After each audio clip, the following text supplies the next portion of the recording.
안녕하십니까. 최영일의 시사본부 시작합니다. 오늘 좀 일찍 출근해서요. 여의도 공원을 한 바퀴 도는데 가을 날씨가 너무 좋더라고요. 그런데 이 국회가 눈에 딱 들어왔습니다. 그 순간 좀 심란해지는 마음이었는데요. 자, 국정감사 이틀째입니다. 각종 보도는 여야가 벌써 윤, 문 때리기 난타전이다. 이렇게 보도가 나오고 있습니다. 자, 전 정부와 현 정부 간에 공방전이 벌어지고 있는 건데요. 자, 외통위에서 인플레이션 감축법에 대해 주한 미 대사관의 보고가 당시 대통령에게 올라가지 않았다. 이런 대목도 나왔고요. 또 여당은 이 문 전 대통령의 과거 발언을 조목조목 들고 나오기도 했습니다. 자, 한편 고등학생이 그린 그림이 상을 탄 일이 또 논란입니다. 이 제목이 윤석열 차. 자, 문체부는 유감을 표하면서 엄중하게 경고를 했고요. 또 반대로 표현의 자유, 또 창의를 보장하라. 이런 목소리도 커지고 있습니다. 자, 그런데 역시 경제 이슈는요. 대체로 묻혀 있습니다. 이거 숫자가 나오고 재미가 없어서 그런 걸까요? 하지만 너무나 중요한 일들입니다. 최영일의 시사본부 출발합니다.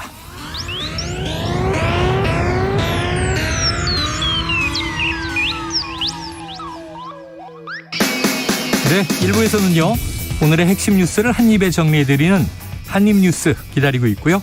2부 10분 인터뷰. 자, 문 전 대통령에 대한 감사원의 서면조사 논란 꼼꼼하게 짚어보겠습니다.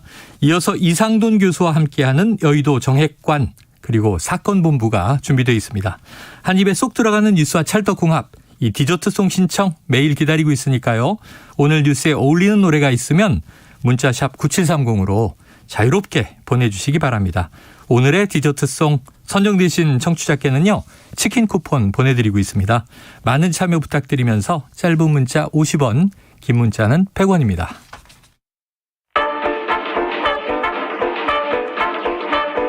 최영일의 시사본부 한입뉴스. 네, 오늘의 한입뉴스 박정호 오마이뉴스 기자 오창석 평론가와 진행해 보겠습니다. 어서 오세요. 안녕하십니까.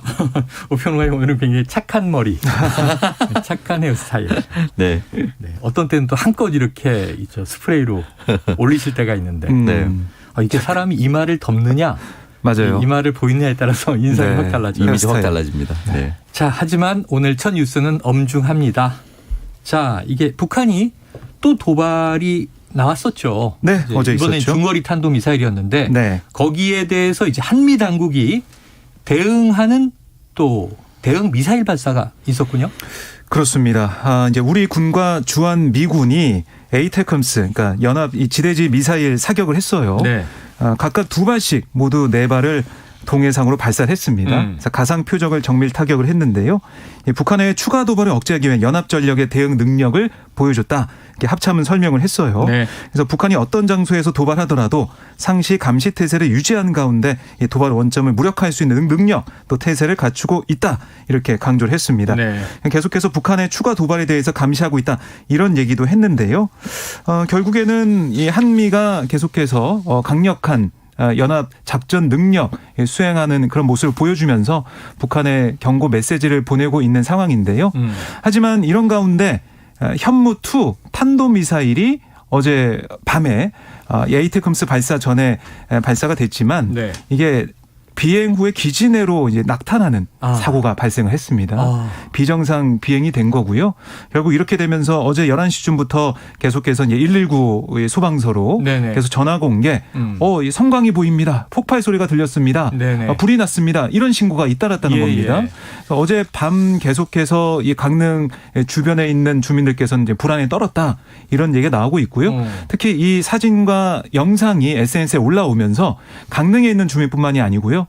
전국에 아니 뭐 다른 지역에 계신 분들도 이게 무슨 일인가, 한국에서 무슨 일이 있는 게 아니냐 여러 가지 걱정을 하는 상황이 됐는데 이게 어제 오후 11시 그쯤 이 사고가 발생했을 시에는 어떤 정부의 설명이나 군의 어떤 얘기가 없었어요. 네네. 그래서 어떻게 된 거냐 밤새 뭐 뜬 눈으로 지신 분도 계신 것 같고요. 걱정을 많이 했는데 결국 오늘 군에서 발표한 건 에이테컴스 사격 전에 현무2 미사일을 발사했는데 이게 잘못돼서 낙탄이 됐고 뭐 탄두는 터지지 않았고 이 연소제가 이제 터지면서 연료가 터지면서 성광이 있었고 불이 났다. 근데 인명피해나 재산피해는 없었다. 이렇게 얘기를 하고 국민께 네. 사과하는 입장을 냈습니다. 야, 이 포탄도 불발탄이 간혹은 있고 네. 낙탄될 수 있는데 이 북한 미사일도 가끔 이제 발사 실패 이런 보도도 나오거든요. 그런데 이게 낙탄이 해상으로 떨어지면 좀 다행인데 이게 육지로 떨어지면 조금 위험하죠. 네. 자, 그래서 이게 워낙 또 오늘 오전에 화제가 되고 있어서 강릉 지역 주민을 한번 저희가 지금 직접 연결해 보도록 하겠습니다. 자, 당시 상황을 들어볼 텐데요. 자, 심재관 성덕동 36동 통장님이 연결돼 있습니다. 나와 계십니까? 네, 안녕하세요. 네네. 자, 여기가 지금 공군 18 전투비행단 지역에 살고 계신 거죠? 네네, 그렇습니다. 아, 밤사이의 상황은 좀 어땠습니까, 실제로? 그날 이제 어제 같은 경우에 한 11시 이후인데, 네네. 11시 정확한 시간은 뭐 한 11시 30분으로 추정되는데, 네. 그때 상당히 그 비바람이 많이 몰아치는 상황이었었어요. 아하. 그런데, 뭐 굉장한 굉음이 이렇게 들리길래, 네네. 우리가 이제 항상 남항진 이제 주민들은 우리 전투기 이제 전투비행단이 있다 보니까 네네. 전투기 이제 시운전 뭐 이런 어떤 것인데 네네. 그날 어제 같은 경우에는 상당히 좀 굉음이 굉장히 크더란 말이죠. 그래서 비바람이 좀 몰아치고 그래서 뭐 좀 여러 뭐 전투기들이 뭐 이렇게 시운전을 하나 이제 이러한 생각을 가지고 있었어요. 네네. 근데 한 2차례 정도 그런 굉음 소리가 났고. 그다음에 저는 비가 이렇게 오길래 사실상 그 바깥에 나가서 섬광은 확인을 못했어요. 네네. 그러나 어찌됐든 굉음을 2번 들고 자꾸 불안은 이제 좀 했었었죠. 네. 예, 그렇습니다. 자, 그런 상황인데 그 무슨 일인가 하다가 또 비바람이 있으면은 사실 비행이 없지 않습니까? 네네. 예. 근데 그럼 아침 속보를 보시고 아, 그게 미사일 낙탄 사고였구나 이렇게 아신 거겠군요.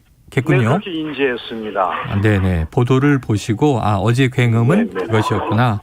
자, 근데 이게 네네. 보도를 보면요. 매체마다 조금씩 이제 차이들이 있습니다만 이 지역 주민분들이 밤새 불안에 떨었다 이런 보도도 많은 상황인데 통장님은 네네. 또 지역 주민 관리도 하시고 잘 알고 계시니까 네네. 실제 분위기는 어땠습니까? 뭐 실제 분위기는 그 시간대에 사실상 어떤 뭐 엄청난 큰 뭐 불안을 느끼고 이러지는 않았어요. 아, 근데 네네.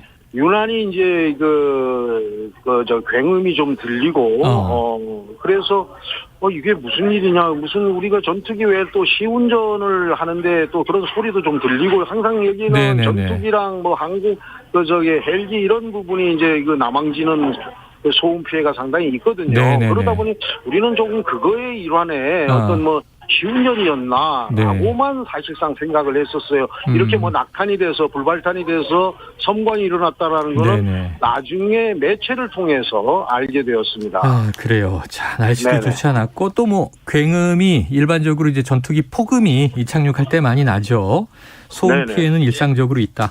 자, 그럼 이번 사건에서 좀 혹시 좀 향후에는 빠르게 좀 상황이 전파됐으면 하신다든가 네. 좀 뭐 이제 요청하실 사항이 있습니까? 뭐 만약에 뭐 이러한 이제 그 사실상 큰 사고 아닙니까? 네네. 미사일이 어떤 불발 낙탄이 예. 됐다라고 하는 이러한 사항들은 주변 인근 주민들에게는 좀 즉각적인 좀 우리한테 상황을 예. 해당 기관 내지 뭐 군부대에서 좀 알려줬으면 좋겠다라는 네네. 생각을 갖습니다. 아, 그래요. 그런 대목은 또 현지에 민군 협력이 이루어졌으면 하는 대목이 있군요. 예, 그렇습니다. 알겠습니다. 오늘 말씀 정말 감사합니다. 네, 수고하십시오. 예, 지금까지 심재관 성덕동 36동 통장이었습니다. 아유, 직접 이야기를 들어보니까 네. 비바람이 꽤 있었고 강릉 지역은 그런데 굉음은 이제 11시 30분경에 지난밤에 들었는데 그게 이제 일반적으로 전투기 시운전을 해도 폭음이 나죠. 네. 네. 아, 이게 제가 왜 갑자기 이제 무슨 생각이 나냐면 네. 32년 전에 제가 18전투비행단에서 공군으로 복무를 했어요. 아, 여기. 예, 바로 이 기지에서 제가 이제 한 2년 5개월 그때는 군이 길었죠. 네. 훈련 기간 빼고 복무하고 제대한 자대예요. 그래서 이런 사건이 나서 이게 기지 안에 떨어졌다. 좀 걱정은 네. 되는 상황이고 피해가 네. 없다니까 다행이고 이게 만약에 민가 지역 떨어지면 굉장히 위험한 또 상황이 되거든요. 그래서 이게 반복되는 결과라서 네. 좀 우려스럽긴 아, 반복된다? 네. 반복되는 내용인 거예요. 그러니까 이제 이 일이 처음 벌어졌다라면은 왜 벌어졌는지에 대해서 이 한 사안에 대해서만 좀 조사를 하면 될 건데 네.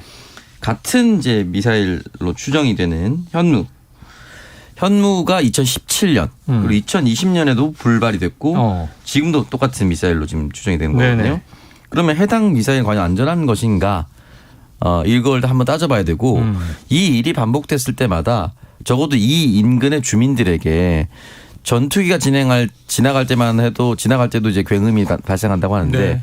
이 인근 주민들에게 이건 전투기 소음입니다라는 공지 또는 낙탄이 있었습니다. 안심하십시오. 걱정하지 마십시오라고 네네. 하는 공지가 잘 이루어지고 있는지 좀 돌이켜 볼 필요가 있다고 봅니다. 네, 그래요.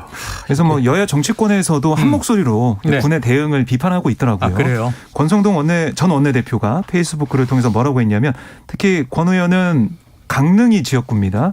이 군의 대응 태도, 특히 이제 재난 문자 하나 없이 무작정 엠바고, 그러니까 보도 유예 취한 거 무책임하다. 여전히 뭐 사고에 대해서 정확한 얘기하지 않고 있는 게 문제다 이렇게 오늘 아침에 지적을 했고, 그다음에 민주당에서도 이거는 완전한 작전 실패 아니냐. 왜냐하면은 이 미사일이 어쨌든 정상적으로 비행하지 못했으니까 네. 작전 실패가 하나 있는 것이고 또 하나는 늑장 대응 문제, 국민들을 계속해서 불안에 떨게 했다. 이 부분은 정확히 사과하고 어떤 일이 있었는지 밝혀야 된다 이렇게 주장하고 있습니다. 그래요. 알겠습니다. 이게 처음은 아니었다. 그리고 이제 개선해야 할 대목들이 분명히 이제 보인다. 그런 부분들은 이제 군 당국과 정부 당국이 향후에는 좀 다른 대응 체계를 만들어야 되겠죠. 지역 주민들의 목소리도 무슨 네. 일이 있으면 좀 지역 주민들에게는 네. 빨리 알려달라 이런 또 요청이 있었습니다. 자, 이게 현무2 미사일의 낙탄 사고가 있었다. 하지만 이제 에이테킴스 4발을 이제 발사해서 이게 북한의 IRBM 도발에 대한 이 어떤 대응을 한 것인데, 근데 지금 일전에 이 해상 연합훈련이 있었잖아요. 네. 이때 부산에 입항했던 로널드 레이건호 미국의 핵 항모가 우리나라 지역을 벗어났다가 이 도발에 다시 돌아오는 상황이 됐다고요? 네, 그렇습니다. 오늘 다시 이제 재전개를 하는 상황이 됐어요. 재전개. 네. 그럼 이제 돌아가다가 돌아가다가 다시 이제 동해로 돌아와서 한반도에 재전개를 하는 상황이 됐습니다. 그러니까 지난달 30일 한미일 해상연합훈련 이후에 5일 만에 다시 돌아온 거거든요. 네. 이게 이례적인 거예요. 훈련 마쳤는데 예. 다시 또 돌아와서 여기 대응한다는 거. 그만큼 이 국방부 설명을 좀 들어보면 한미 정상이 지난 5월에 합의한, 그러니까 미국의 전략 자산을 시적절하고 조율된 방식으로 전개하는 데 대한 합의, 여기에 기초했다. 네. 그리고 한미 국방장관이 어제 유선 협의를 통해 조치한 거다. 이렇게 설명을 했습니다. 그래요. 알겠습니다.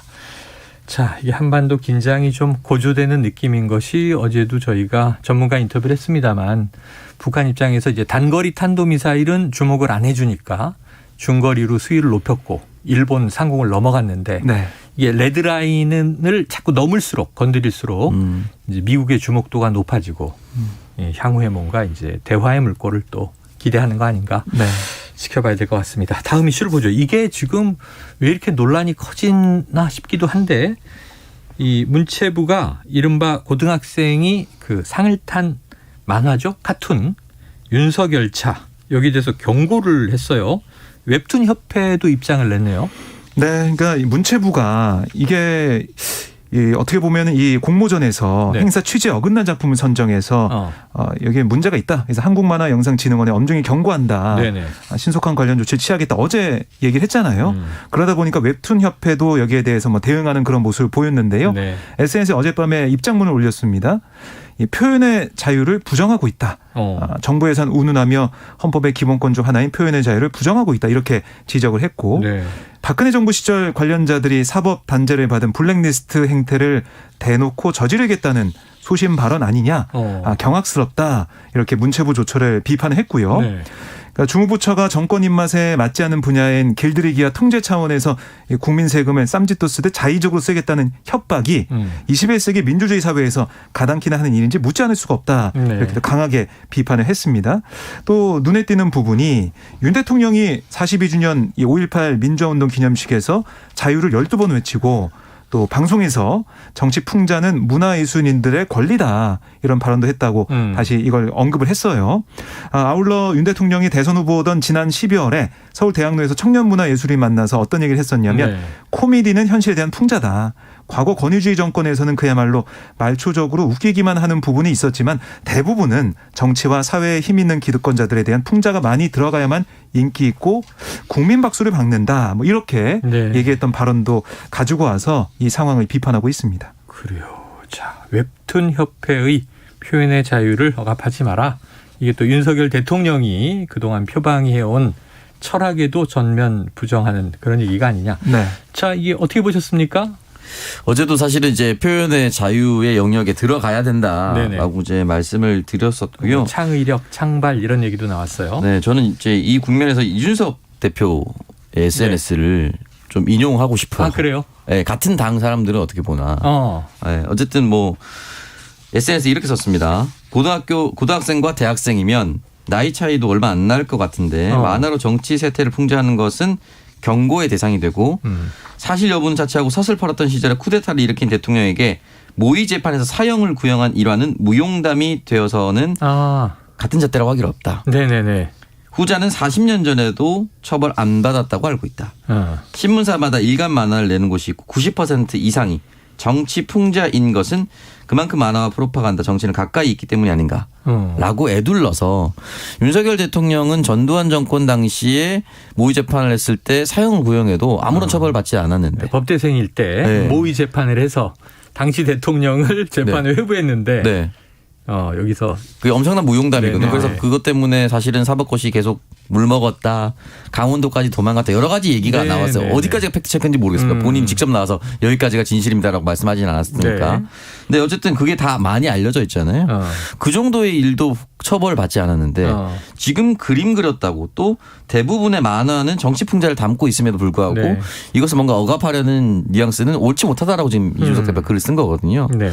저도 사실 뭐 이 의견에 동의하는 편이고요. 이거를 키우면 키울수록 국민들한테 어떻게 보이냐면 네. 아무리 정치 풍자라 하더라도 고등학생이 그림 그린 것까지 정부가 관여해? 라는 생각을 가질 수가 있습니다. 그래서 이걸 오히려 정부가 대응을 한다거나 문체부를 통해서 어떻게 얘기를 전달하는 것 자체가 국민들이 보기에는 이거 더 압박하고 힘없는 고등학생까지 이렇게 표현의 자유를 억압하는 것이냐라고 볼 수밖에 없는 상황이 됐습니다. 근데 또 이제 그린 고등학생보다 이게 상을 준 심사위원들이 문제다. 네. 아니면 조직이 문제다. 뭐 이런 얘기들도 이제 여권에서 뭐 여러 가지 얘기가 나오는데. 결국은 그림이 불편하니까 협회를 네. 건드린 거거든요. 자, 그런데 지금 이 만화가 또 표절이다 이런 논란은 뭐예요?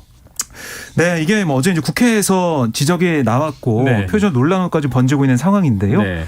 2019년 영국의 일간지 더 선에 실린 만평 영국 총리 열차와 유사하다는 의견이 인터넷 커뮤니티를 통해 확산을 하고 있는 상황이었고 이게 네. 또 어제 이제 국회에서 국감장에서 논란이 됐습니다.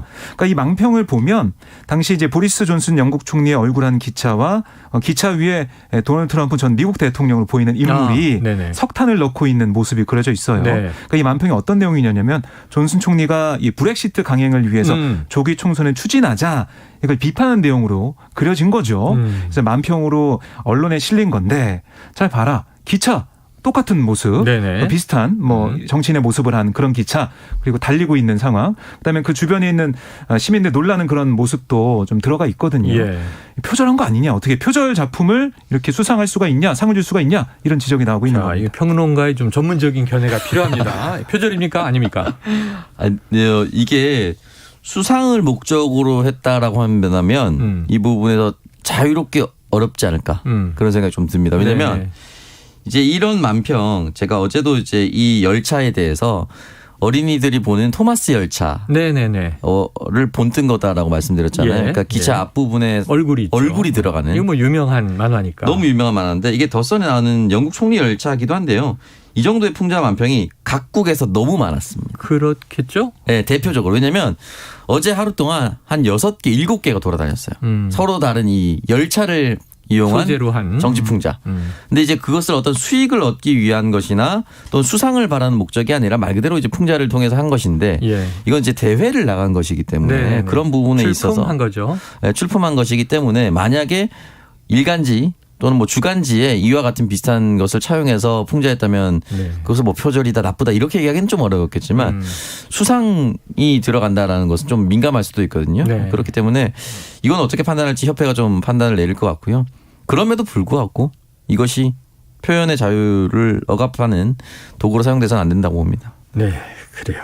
이게 좀 아이디어가 단순하면 네. 패러디는 비슷한 게 또 많으니까 네. 정말로 그 그림의 존재를 알고 이 그린 사람이 그것을 갖다 쓴 것이냐, 네. 그건 전혀 모르고 그렸는데 우연히 비슷한 것이냐, 네. 이게 이제 표절 문제에서 또 전문가들이 좀 따져야 할 부분으로 보여집니다. 그래서 만화영화진흥원 관계자가 네네. 언론에 어떤 얘기를 했냐면 예. 의견을 좀 들어본 다음에 전문가 자문을 통해서 표절 여부를 확인하고 네. 또 수상 취소 여부 등의 향후 대응 방안에 대해 검토를 진행하겠다. 알겠습니다. 이런 입장을 내놓고 있습니다. 자, 지금 뭐 유튜브 보이는 라디오로 보시면 해당 그림을 비교해서 또 보여드리고 있으니까요. 예, 영상으로도 보실 수 있겠습니다.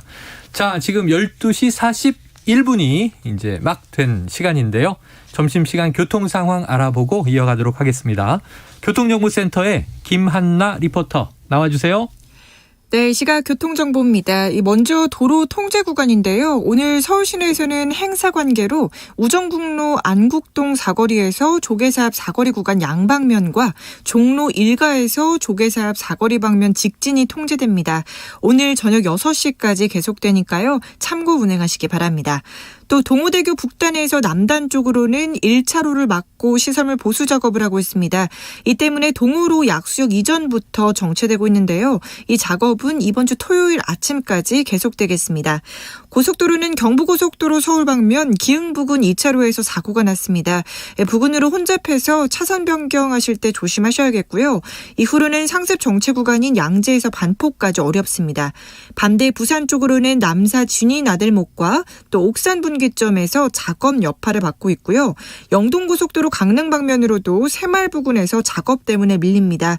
이전에는 둔대 분기점에서 동군포 나들목까지 또 용인에서 양지터널 부근 속도 내기 어렵습니다. KBS 교통정보센터에서 김한나였습니다.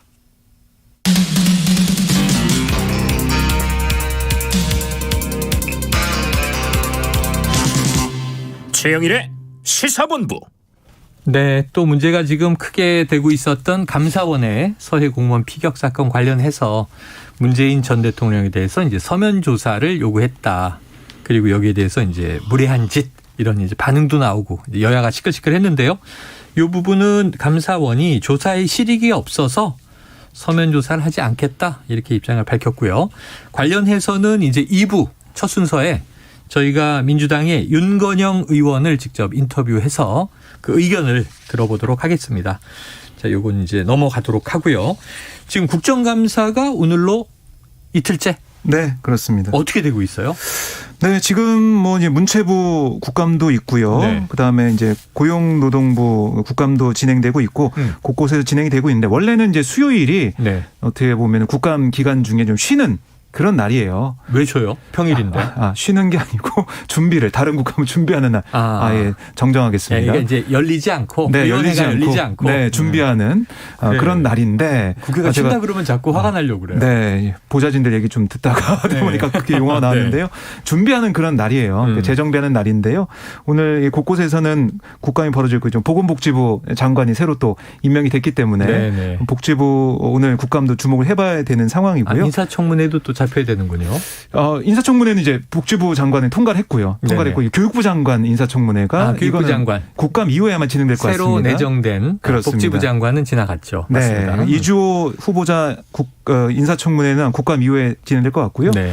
진행되고 있는데 어제 같은 경우는 사실 민생 얘기보다는 계속 뭐 문재인 전 대통령 감사원 서면조사 이 부분과 또 이제 외교 참사 이 문제 야당의 주장 이게 좀 맞서는 모습을 보였는데 오늘 같은 경우는 그래도 이제 오늘 세종시에서 벌어지고 있는 정부 세종청사에서 지금 국회 환경노동위원회 국정감사가 진행되고 있거든요. 노란봉투법 관련 공방이 좀 벌어지고 있습니다. 특히 이게 여당 입장에서는 뭐냐면 이렇게 노란봉투법 그러니까 파업 노동자에 대한 기업의 손해배상 청구를 제한하는 내용의 노동조합법 개정이 이뤄지게 된다면 아니 정말 이렇게 되면 기업이 계속해서 끌려다닐 수밖에 없는 거 아니냐. 그리고 위헌 논란도 있을 수 있다. 이런 얘기를 하고 있고요. 네네. 기업 경영활동을 위축시키는 어떻게 보면 한편 이 불법 파업과 갈등을 조장할 우려가 있다. 반대를 하고 있는 상황입니다. 네. 반면에 민주당과 정의당 같은 입장에서는 아니 이렇게 파업 노동자에 대한 이 뭐 수십억에 대한 이렇게 손해배상 청구 이걸 하게 된다면 노동자의 권리는 사라지게 되는 거고 이 하청 노동자의 권리를 보장할 수도 없는 거다. 왜 이걸 가지고 왈가왈부하는지 이해할 수가 없다. 이렇게 맞서고 있는 상황이 벌어지고 있고 네.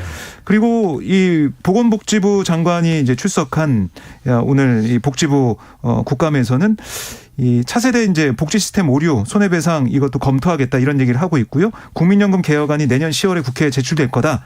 이런 얘기 복지부에서 내놓고 있습니다. 아울러 질병청의 업무 보고도 있었는데 실내 마스크 의무 이거는 겨울철 유행 이후에 단계적으로 완화를 논의하겠다. 네. 그러니까 12월부터 3월에 코로나19가 다시 한번 재유행을 할 수 있다. 이렇게 예상하고 있더라고요. 예. 그래서 어제보다는 좀 비교적 민생 계획이 좀 많이 나오고 있지만 그럼에도 불구하고 문체부 국감에서는 박보균 문체부 장관이 다시 또 아까 저희가 언급한 윤석열차 관련된 얘기에 대해서 그거는 블랙리스트와 비교할 성격이 아니다. 이게 그 작품에 대해서 문제 삼은 게 아니라 그 작품을 심사해서 상을 준 그 진흥원에 대한 네. 비판을 하고 지적을 하는 거다. 이런 취지의 입장을 내놓고 있습니다. 그래요. 자, 오평론가님 어떻게 네. 좀 뭐 어제는 상당히 파행도 많았고 네. 정쟁 국감되는 거 아니야 걱정했는데 지금 박 기자님 얘기를 들어보니까 또 민생 현안 여러 가지 있잖아요. 네. 조금 가닥이 잡혀갈까요? 어떨까요? 그 지금 노란목등법 관련해서 이제 보수 정권이 들어오면 이제 기업의 편을 조금 더 많이 들어주는 편이고 네. 진보 정권이 들어섰으면 노동자의 입장을 좀 더 많이 들어주는 편이긴 한데 지금 노란봉투법이 지금처럼 계속해서 강행 처리를 하려고 하는 민주당과 정의당의 입장을 들어보자면 최근에 있었던 대우조선해양 얘기로 거슬러 올라갈 수밖에 없습니다. 30% 임금 인상을 요구하면서 노동자들이 파업을 했었는데 이 헤드라인만 들으면 마치 가만히 있던 100만 원 받던 임금 노동자들이 30%를 인상해서 130만 원을 달라는 것처럼 들릴지 모르나 2014년부터 이제 함께 조선업계를 이겨내자라고 하면서 30% 삭감이 됐죠. 삭감이 됐던 거죠. 그러니까 결국은 원상복구를 해달라는 거예요. 네. 그러니까 헤드라인을 쓸 때도 원상복구 해달라고 써야 됩니다. 근데 이거를 마치 엄청난 요구, 우리 다 같이 어렵고 조선업계 아직도 어렵다고 하는데 왜 당신들만 돈을 올려달라고 하는 것이냐 이런 요구처럼 비춰질 수가 있거든요. 특히나 네. 또 대우조선해안에 직접 고용되어 있는 것이 아니라 하청업체들 같은 경우는 훨씬 더 피해를 많이 보고 20-30여 년을 일해도 임금의 차이가 거의 없는 네네. 그런 현실을 좀 알리게 된 거예요. 그래서 법안의 취지가 어떠한 일을 했을 경우에 반드시 기업을 뭐 망가뜨린다든지 기업의 경영을 어렵게 한다라기보다는 그 이전에 이런 법안이 마련됐으니까 조금 더 빈번하게 노동자와 교섭을 하고 노동자들의 요구를 좀 듣고 그리고 만약에 그 사이에 하청업체를 제외한다 하더라도 조선업계가 너무 불황이었으면 성과급 잔치가 한 번도 열리지 않았어야 됩니다. 근데 있습니다. 그렇기 때문에 이런 부분에 있어서 우리는 고통을 분담했는데 왜 고통을 분담을 같이 하지 않느냐 네. 이런 목소리 나올 수밖에 없거든요. 그래서 그런 법안 처리는 저는 여러 경로로 논쟁을 뜨겁게 올려붙여서 진실을 모두 국민이 좀 알았으면 좋겠고요. 나머지는 모든 국정감사가 파행을 할 수는 없습니다. 민생과 관련해서 여야가 공방을 나누는데 다만 노란봉투법을 두고 옥신각신할 수는 있다고 보는데 지나간 일로 지나간 정권에 대해서 뭔가 먹칠을 하기 위한 그런 일들은 네. 소모적으로 보입니다. 국민들에게도. 그래요. 자, 오늘 뭐 국정감사 이틀째입니다. 3주 동안 진행이 되니까 상당히 초반인데요. 아직 중간평가는 좀 일러 보이고 네. 어제는 파행이 많아서 이게 정쟁으로 가는 거 아니냐 우려가 컸지만 이 국정감사 무용론 뭐 조롱하는 것보다는 자 오늘도 민생 내일도 민생, 모레도 민생. 우리는 계속 좀 민생을 강조하면서 다뤄달라 이렇게 요청을 하도록 하겠습니다. 그래요. 자, 그런데 지금 정부 조직 개편한 얘기가 솔솔 나왔잖아요. 네. 근데 그 핵심 내용이 뭐 몇 가지 있었지만 좀 여성가족부는 결국 공약처럼 폐지한다. 이 수순으로 가는 겁니까? 네, 그렇습니다. 오늘 행정안전부가 민주당 지도부에 이 정부조직법 개편안을 마련 중이다라는 내용으로 보고를 했는데요. 결국 여성가족부를 폐지하고 이 관련 기능을 보건복지부 산하 본부로 두는 안을 골자로 지금 보고가 됐습니다. 보건복지부 안으로 흡수 통합이 된다? 그렇습니다. 그래서 지금 나오는 얘기가 여성가족본부로 이 보건복지부 내 이제 가칭 여성가족본부로 옮기는 조직 개편안 네네. 이게 지금 나오고 있는 걸로 보이고요. 그래서 복지부의 차관급 본부를 만들어서 네. 여성 가족부의 이제 기능을 흡수한다.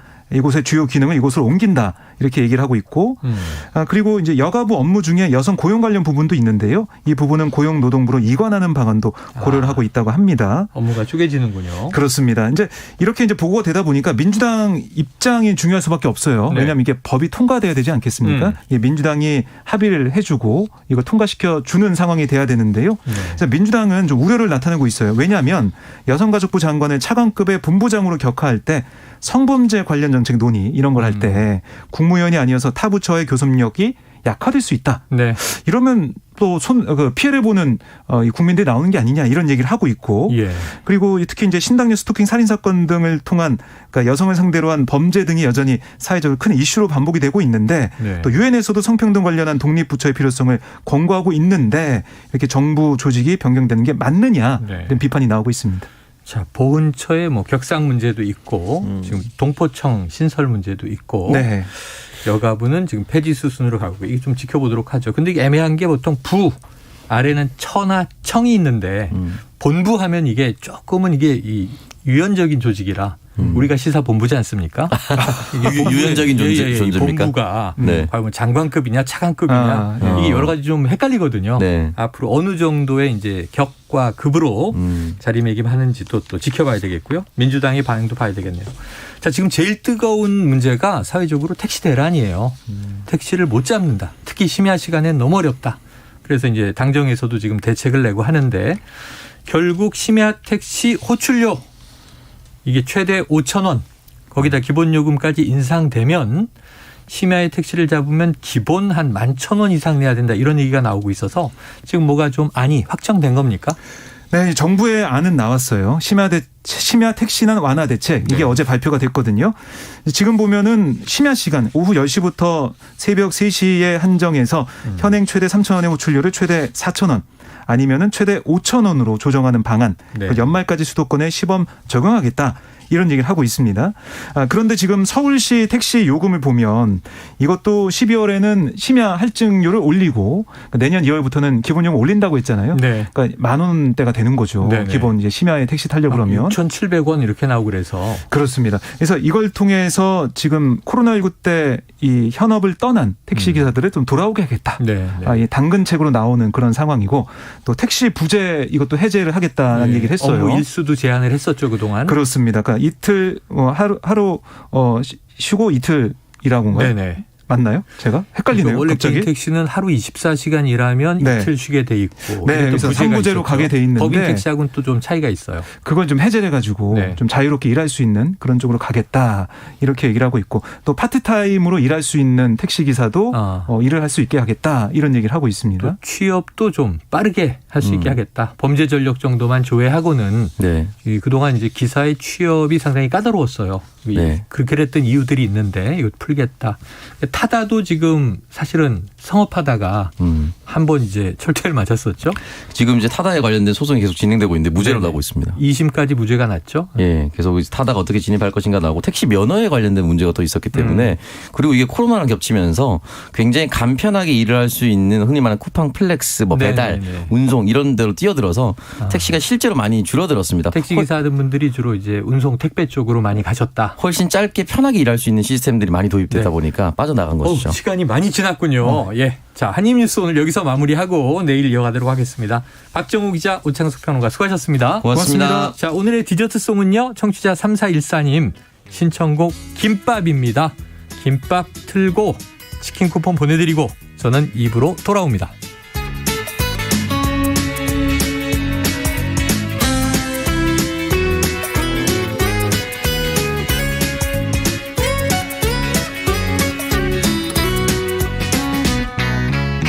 몇십 년 동안 서로 달리 살아온 우리 달라도 한참 달라 너무 피곤해 영화도 나는 멜로 너는 액션 난 피자 너는 순두부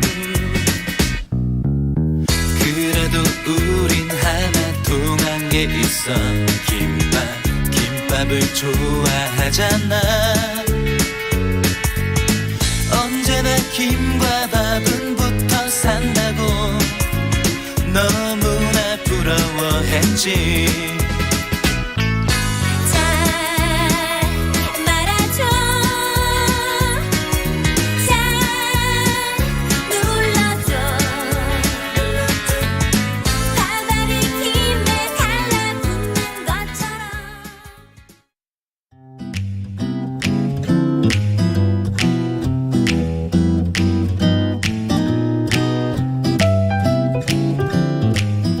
안녕하세요. 바른말 고운말입니다. 어떤 시험에서 떨어진다거나 직위에서 떨려나는 것을 뜻하는 동사로 물 먹다가 있습니다. 그는 이번에 꼭 승진할 줄 알았는데 또 물 먹는 바람에 기분이 좋지 않았다처럼 사용하는 동사죠. 자, 물 먹다와 관련된 관용구로 미역국 먹다가 있습니다. 여러분도 잘 아시는 것처럼 미역이 물에 젖으면 미끄러우니까 시험 치는 날 미역국을 먹으면 시험에서 미끄러진다는 이야기를 하는 것입니다. 관용구 미역국 먹다는 비유적으로 쓰여서 시험에 떨어지다 또는 직위에서 떨려나다, 퇴짜를 맞다 이런 부정적인 뜻으로 사용되고 있습니다. 참고로 미역국과 관련된 속담 가운데 미역국 먹고 생선 가시 내랴라는 말이 있습니다. 이것은 미역국을 먹고 생선 가시를 낼 수가 없는데도 내놓으라는 뜻으로 불가능한 일을 자꾸 우겨댐을 비꼬는 말입니다. 또 우리가 봄철에 깔깔한 입맛을 돋우기 위해서 많이 먹는 음식인 쑥국과 관련된 표현도 있습니다. 쑥국을 먹다란 관용구인데요. 이것은 어떤 일에 크게 실패하여 골탕을 먹다를 뜻합니다. 예를 들면 형은 친구와 새롭게 시작했던 사업에서조차 쑥국을 먹었다. 이렇게 표현할 수 있습니다. 바른말 고운말 아나운서 변희영이었습니다.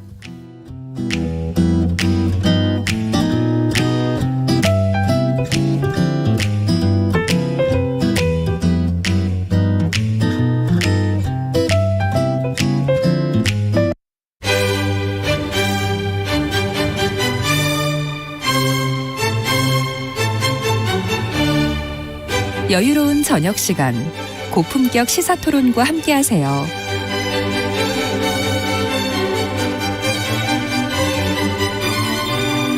평일 저녁 7시 20분 KBS 열린 토론 정준희 교수와 함께합니다.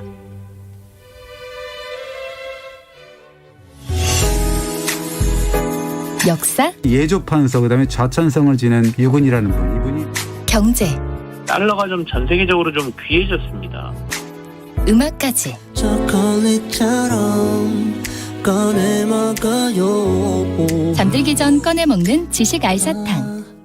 KBS 1라디오 김성환의 시사야. 평일 밤 10시 5분 당신을 기다립니다. 놓치지 마요.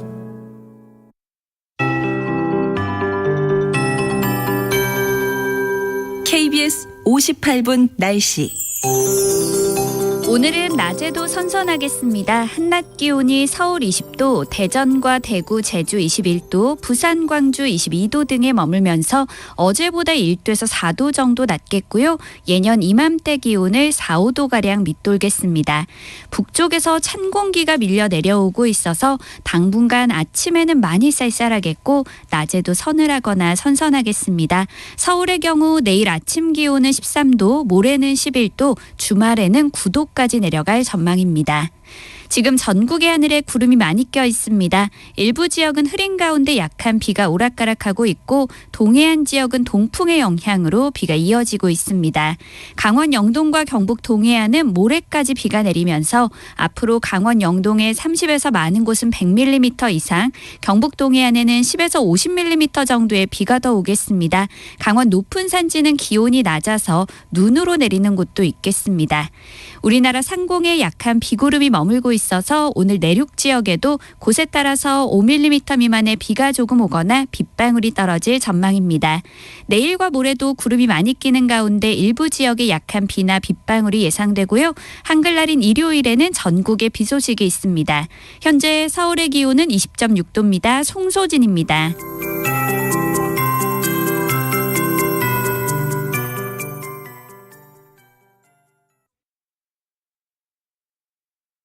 정성을 다하는 국민의 방송 KBS가 한시를 알려드립니다.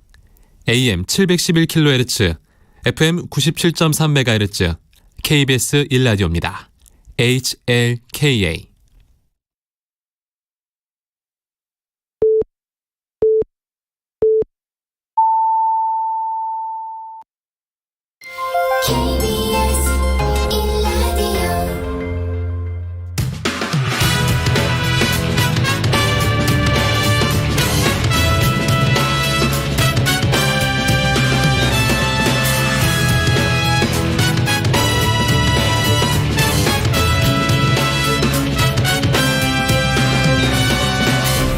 KBS 1라디오 최영일의 시사본부.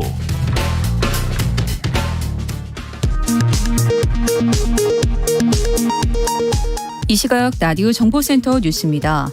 북한의 중거리 탄도미사일 도발에 대응해 미국 항공모함 로널드 레이건함이 오늘 동해로 돌아옵니다. 합동참모본부는 연이은 북한의 도발에 대한 한미동맹의 대비태세를 강화하고 북한의 어떠한 도발과 위협에도 단호히 대응하겠다는 한미동맹의 결연한 의지를 보여주는 것이라고 밝혔습니다. 9월 소비자 물가가 1년 전보다 5.6% 올랐습니다. 큰 폭으로 오르고 있는 소비자 물가는 8월 들어 다소 꺾이면서 2개월 연속 상승세가 둔화됐다고 통계청은 밝혔습니다. 다만 채소를 비롯한 농산물 가격과 외식 물가는 여전히 고공행진을 이어갔습니다.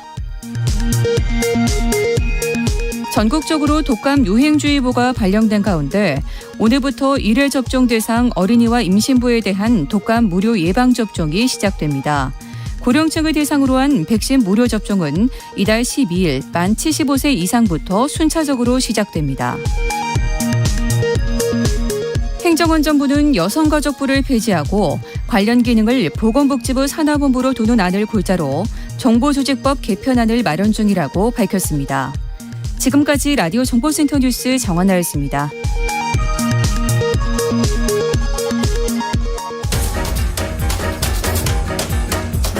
최영일의 시사본부 10분 인터뷰.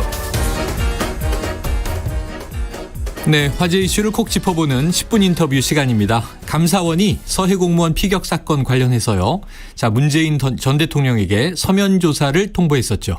자, 여야의 대치 국면이 심화되고 있습니다. 민주당은 정치 탄압이다 이렇게 규정을 하면서 총반격에 나섰고요. 국민의힘은 또 이 성역은 없다. 전직 대통령도 강제 수사해야 한다 이런 입장입니다. 자, 문재인 정부에서 청와대 국정상황실장을 지낸 더불어민주당 윤건영 의원을 연결해 보겠습니다. 자, 의원님 안녕하십니까? 네, 안녕하세요. 서울 구로울의 윤건영입니다. 네, 자, 이 서면 조사에 대한 문 전 대통령의 입장을 이 윤 의원님께서 직접 전해 주셨는데요. 대단히 무례한 짓이다. 이렇게 불쾌감을 드러냈다. 자, 구체적으로 감사원의 어떤 행보가 무례하다 이렇게 보셨습니까? 네, 그렇습니다. 많은 분들이 아시겠지만 문재인 대통령은 재임 중에 감사원의 권한을 철저히 존중하고 배려해 왔습니다. 특히 독립된 기구인 감사원이 제 역할을 해줘야 국정 운영에 도움이 된다는 소신이 강하셨죠. 네. 일종의 국정 운영의 레드팀 역할이었는데요. 그런데 정권이 바뀌자마자 감사원의 독립은 눈 녹듯이 사라지고 마치 검찰의 이중대라도 된 것처럼 권력을 위해 미친 듯이 충성 경쟁을 하고 있는 모습, 특히 검찰보다도 더 정치보복에 앞장서는 감사원의 이런 모습을 보시면서 네. 참담하지 하시지 않았을까 그런 짐작을 해봅니다. 네. 자, 박수현 전 청와대 대변인은요, 모욕을 느끼신 듯하다 이렇게 전했고요. 또 조응천 의원은 극대노하신 듯하다 이렇게 해석이 좀 다릅니다. 옆에서 네. 보시기에 정확하게는 어떤 느낌일까요? 여러 가지 생각이 드셨을 것 같습니다. 권력기관의 정치적 중립을 위해서 대통령께서 해오신 노력이 있는데 그 노력이 일거에 수포로 돌아가지 않았습니까? 그런 데서 오는 상실감도 있을 테고요. 그리고 감사원이 국민의 감사원이 되어야 되는데 권력의 감사원으로서 기능하시는 모습을 보고 오시고 안타까움도 있을 것 같습니다. 네. 근데 이게 좀 이제 아까 뭐 노하셨다 이런 표현처럼 이 감정이 좀 실린 표현이다 보니까 이 국민의힘은 또 이 무례하다는 발언에 대해서 반발하고 있습니다. 이 권성동 국민의힘 의원의 경우에 자, 봉건 시대 왕의 언어다 이렇게 비판을 했고요. 또 김기현 의원은 국민을 향한 무례한 언사다 이렇게 또 반박했는데 어떻게 들으셨습니까? 사건의 본질을 제대로 보지 못하시는 것 같습니다. 네. 이번 사건의 본질은 권력을 진 현 대통령께서 아무것도 없는 힘없는 전직 대통령을 괴롭히고 욕보이고 소위 능멸하고 있는 그런 게 이 사건의 본질이라고 생각합니다. 네. 입장이 바뀌었죠. 지금 윤석열 정부가 집권하고 5개월이 지났는데요. 매 사안마다 전임 정부 탓을 하며 전임 정부를 끌어들이지 않습니까? 특히 국정 운영에 어려움이 있을 때마다 그런 행태를 반복해 왔거든요. 네. 국민의힘 소속의 주요한 의원님들이 그런 말씀을 하실 계제는 아닌 것 같습니다. 네. 자, 일단 감사원은요, 문 전 대통령에 대해서 서면 조사를 추진하지 않겠다 이렇게 밝혔습니다. 입장이 바뀌지 않을 것 같다. 실익이 없다. 자, 어떻게 받아들이십니까? 당연한 일입니다. 사필 규정이고요. 조사할 것이 없는데 무슨 조사를 한다는 건지 되묻고 싶습니다. 네. 어제 감사원이 밝힌 문 전 대통령에 대한 조사 이유가 총 3가지였습니다. 첫 번째가 인사자료로 활용하기 위해서 또는 통보하기 위해서 조사를 한다라는 거였거든요. 그런데 문재인 전 대통령은 공직자로 재취업하실 일이 없습니다. 네네. 그 대상 자체가 아니고요. 두 번째로는 감사원 조사 결과를 검경에 수사 요청을 하기 위한 것이다라고 했는데 이미 검찰이 수사 중인 사건입니다. 이것도 해당되지 않습니다. 세 번째로 감사원이 든 근거가 재정적 책임을 물어 금전으로 변상하기 위한 것이다라고 했는데 아시다시피 이 사안은 재정적 손해와는 전혀 관련 없는 안보 사안입니다. 따라서 감사원 스스로가 조사 목적에 하나도 부합되지 않는다는 것을 자백했기 때문에요. 조사할 근거가 없는 그런 사안이라고 생각합니다. 네. 자, 지금 언급해 주신 내용과 바로 관련이 되는데요. 자, 이제 서면 조사는 실익이 없어서 추진하지 않겠다고 밝혔지만 대신에 중간 감사 결과 발표 때 문 전 대통령에 대한 조사 필요성을 보고서에 명시하겠다. 이렇게 또 전해졌습니다. 그럼 감사 결과 발표 이후에 지금 수사 중인 사안에 대해서 문 전 대통령에 대한 검찰 수사 진행 가능성 어떻게 보세요? 검찰 수사 가능성이 있을 수도 있다고 생각합니다. 왜냐하면 윤석열 정부는 당분간 문재인 대통령 괴롭히는 것을 포기하지 않을 것 같습니다.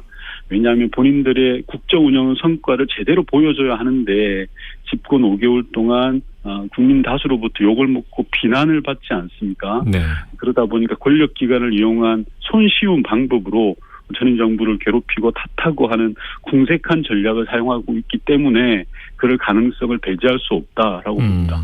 그러니까 어떤 혐의점의 문제보다는 문 전 대통령 괴롭히기를 지속할 것이다. 이렇게 이제 가능성을 보고 계시군요. 네네. 자, 지난 8월 23일에요. 이 감사위원들이 감사위 의결 없이 이 서해 피살 사건이 감사한 건이다. 그렇게 지정된 것이냐 하는 지적이 있었지 않습니까? 이번 감사원의 이 문재인 전 대통령 감사가 포함되어 있는 서해 공무원 피격 사건에 대한 감사의 결정적인 하자가 있습니다. 방금 말씀하신 것처럼 감사원법 제12조에 따르면 감사원의 주요 감사는 감사위원회라는 회의에서 의논되고 결정되어야 합니다. 하지만 이번 감사는 그런 절차를 전혀 지키지 않았습니다. 명백한 절차상의 하자가 있습니다. 두 번째로는 감사원과 검찰이 동시에 같은 사건을 경쟁하듯이 조사하고 있습니다. 동일한 사건에 대해서 감사원과 경찰이 동시에 조사한 전례가 있는지 감사원장에게 묻고 싶습니다. 대단히 이례적이고 경우를 찾기가 어렵습니다. 왜냐하면 검찰이 수사 중이어서 감사원이 뭘 밝혀낸다 하더라도 조치의 실익이 하나도 없기 때문입니다. 이렇기 때문에 저는 이번 감사원 감사를 정치 보복 감사라고 규정을 하는 겁니다. 아, 그래요. 일단 절차적인 하자도 있다 이렇게 지적을 하셨고 실익도 전혀 없는 사안이다. 자, 이 정치적인 목적이다라고 보고 계세요. 자, 윤 의원님께서 이번 사안에 대해서 이 대통령실의 의중이 반영됐을 것이다. 이런 말씀을 하신 바가 있습니다. 좀 구체적인 근거가 있을까요? 우선 단순한 의심 수준이 아니라 근거 있는 저는 문제제기라고 생각을 하는데요. 서해 공무원 피격 사건은 윤석열 정부 출범 한 달 만인 6월 16일 날 해경과 국방부가 근거도 없이 입장을 번복하면서 시작됐습니다. 바로 다음 날 감사원이 기다렸다는 듯이 감사에 돌입을 했는데요. 이 또한 사전에 기획되고 준비되지 않았다면 불가능할 정도로 재빠른 조치입니다. 그리고 두 번째로는 감사원장의 배포가 전직 대통령 조사를 단독으로는 절대 결정하지 못했을 것으로 추측이 됩니다. 이 전직 대통령 조사라는 것이 만만치 않은 건데요. 그리고 세 번째로는 외교 참사로 윤석열 정부의 지지율이 떨어지는 상황에서 일종의 국면을 전환시키기 위한 그런 정략적 조치가 아닌가라는 의구심을 갖는 것입니다. 정략적 조치다. 그러니까 이제 지금 민주당 일각에서 그런 얘기가 있더군요. 하명 감사 아니냐. 그런 이제 취지로 보고 계신 것 같습니다.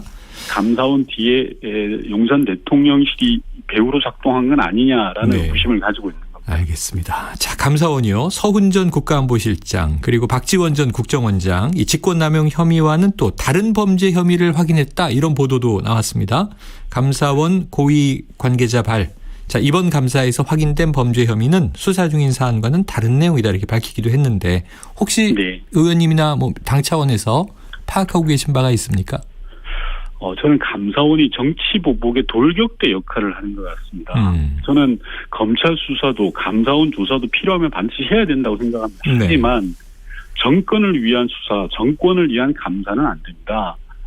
자신들에게 불리한 건 숨기고 왜곡된 사실을 가지고 장난치지 말아야 합니다. 네. 만약에 필요하다면 제대로 조사하고 제대로 공개해야 되는데 윤석열 정부의 집권 세력의 행태는 자신들에게 유리한 정보만 선택적으로 공개하고 있습니다. 네. 예를 들어서 서해 공무원 비격 사건의 경우에는 자료가 충분히 있습니다. 그 자료를 공개하면 됩니다. 네.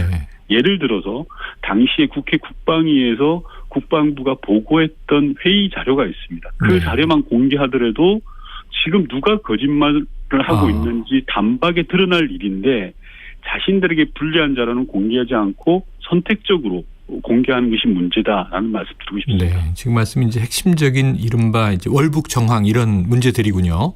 맞습니다. 네, 알겠습니다. 자료만 공개하면 드러날 것이다. 장난쳐서는 안 된다 이런 말씀하셨습니다. 자, 민주당이 지금 감사원 앞에서요 릴레이 1인 시위를 이어가고 있고요. 또 국회 안에서 규탄 대회도 가졌는데 또 감사원을 직권남용으로 공수처에 고발할 예정이다 하는 얘기도 있습니다. 만약에 이 수사가 시작된다면 그러니까 검찰의 수사가 이 사안에 대해서 전 정권에 대해서 진행된다면 어떻게 대응하실 예정이세요? 저희는 지금 감사원의 행태를 우선 분석해 보면요. 윤석열 정부 출범 이후에 아시다시피 전현희 권익위원장을 내쫓기 위한 감사 등 34개 기관에 대한 감사를 하고 있습니다. 네. 소위 말해서 먼지가 없으면 먼지가 날 때까지 털겠다는 식의 감사입니다. 이는 헌법이 정한 감사원의 독립성과 정치적 중립과는 전혀 거리가 먼 행보입니다. 특히 감사원장은 얼마 전에 감사원은 대통령의 국정 운영을 뒷받침하는 곳이다라는 일종의 망언을 하셨습니다. 스스로 부끄러운 줄도 모르고 있습니다. 네. 그러한 행태가 계속되고 또한 그게 검찰의 수사로 넘어가게 된다면 저희 민주당은 좌시할 수 없는 상황에 이르는 것이고요. 국민의 큰 저항이 있을 수밖에 없다라는 것을 말씀드립니다. 네, 국민 저항 말씀하셨으니까 이제 이른바 촛불 얘기도 나오고 있다. 이렇게 이제 있어서 촛불은 아무래도 이게 또 지난 탄핵과 연결되는 이미지가 있지 않습니까? 그래서 민주당 내에서도 이 촛불의 언급은 좀 자제한다 이런 이야기도 들었습니다. 그럼 이 사안이 그렇게까지 확대될 사안이다라고 보세요? 어떠세요? 그 부분은 국민께서 판단할 몫이지 정치하는 저희들이 재단할 일은 아니라고 생각합니다. 네. 지금 현재 윤석열 집권 세력이 하는 모습들, 전임 정부에 대한 정치 보복들에 대해서 국민들이 생각하시는 부분들이 있을 거라고 저는 생각을 합니다. 네. 자, 여당의 입장을 좀 정리해보면 이렇습니다. 문재인 정부 때 했던 그 이전 정권에 대한 수사는 적폐청산이고 윤석열 정부가 전 정권을 수사하면 이게 보복이냐 결국 내로남불이다 하는 얘기인데 좀 어떻게 이 균형을 잡아주시겠어요? 앞서 말씀드린 것처럼 감사가 필요한 것, 조사가 필요한 것은 해야 됩니다. 네. 국정농단은 국민들께서 동의가 되셨던 부분이기 때문입니다. 하지만 지금 서해 공무원 피격 사건의 경우에 아무런 문제가 없음에도 윤석열 정부가 마치 큰 문제가 있는 것처럼 연기를 피워대고 그에 따라서 감사원이 감사를 하고 검찰이 조사를 하는 형국이지 않습니까? 네. 실제 5개월 동안 윤석열 집권 세력이 그렇게 대한민국이 절단 날 듯이 난리를 쳤지만 구체적으로 밝혀낸 게 없는 상황입니다. 따라서 박근혜 최순실 씨의 국정농단과 이 사건을 비교하는 것 자체가 잘못된 비교라고 생각하고요. 네.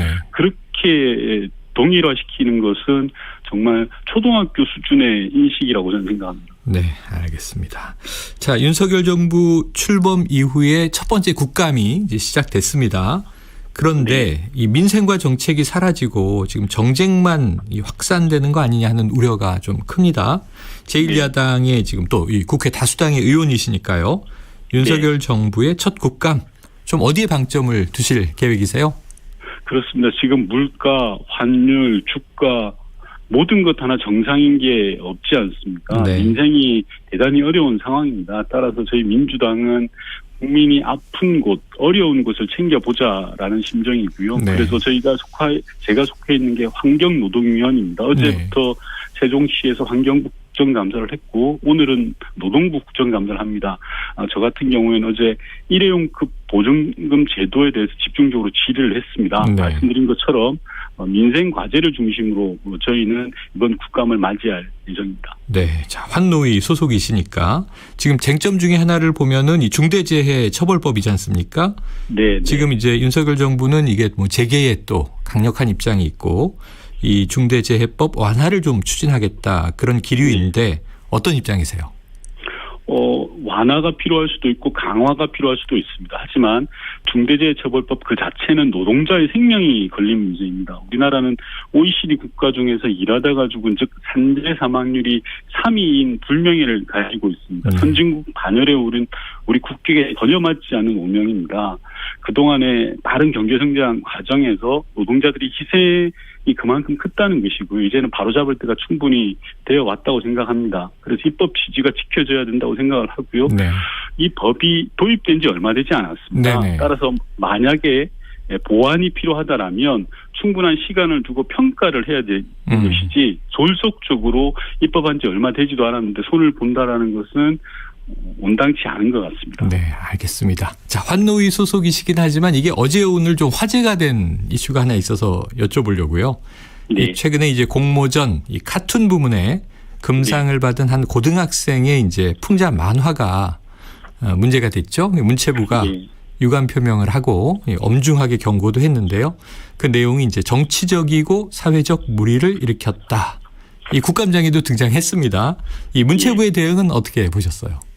말도 안 되는 겁니다. 엄중하게 대할 게 따로 있지 국고등학생의 그런 아이디어에 대해서 엄중하게 대한다는 것 자체가 코미디지 않습니까? 세계 10대 선진 강국이라고 하는 대한민국 국격에도 맞지 않습니다. 윤석열 대통령이 유엔에 가서 자유를 얼마나 외쳤습니까? 그런데 이 표현의 자유, 상상의 자유를 그것도 고등학생에 대해서 중앙부처가 그렇게 막고 있다는 것은 상상할 수 없는 그런 억압된 행위이고요. 과거로 돌아가는 타임머신을 타고 돌아가는 듯한 그런 느낌이 듭니다. 알겠습니다. 오늘 말씀 바쁘신 이 국감 중인데 전화 인터뷰 감사드리고요.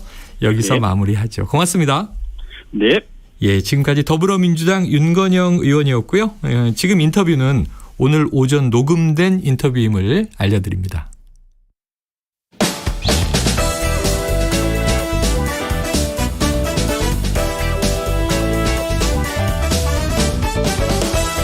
최영일의 시사본부는 여러분과 함께합니다.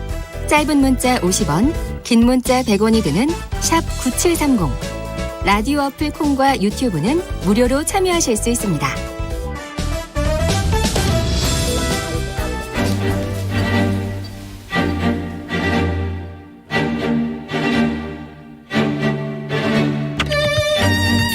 네, 이제 라이브로 돌아왔습니다. 자, 정치권의 각종 핵관들이 있다면 시사본부에는 여의도 정치의 핵심을 꿰뚫는 여의도 정치 핵심 관계자, 여의도 정핵관이 있습니다.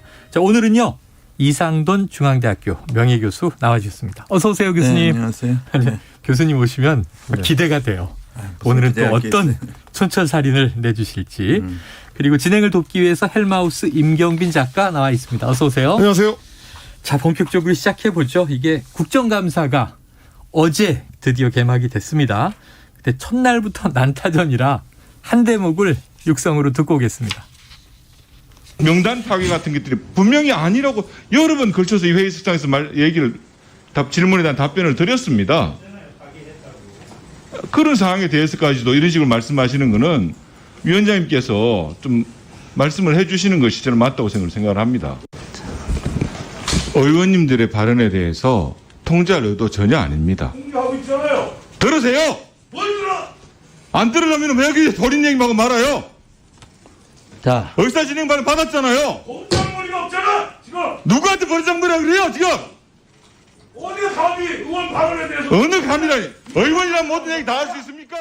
네, 이게 국회에서 뭐 간혹 보던 장면이긴 한데 올해도 두 분 다 마이크를 쓰는 것처럼 들리네요. 올해도 역시 고성. 자, 이게 이만희 국민의힘 의원과 지금 김교홍 더불어민주당 의원인데 네. 의원 발언에 대해서 뭐 감히 두 분 다 의원이에요. 네.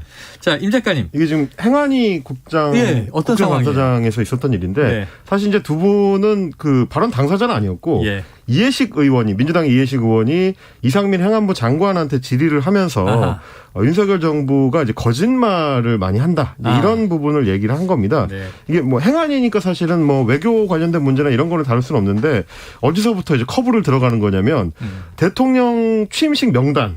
그리고 대통령실의 이전 관련 이거는 이제 행안부가 이제 소관이니까 그래서 대통령실 이전 비용에 대해서도 뭐 거짓말을 했다.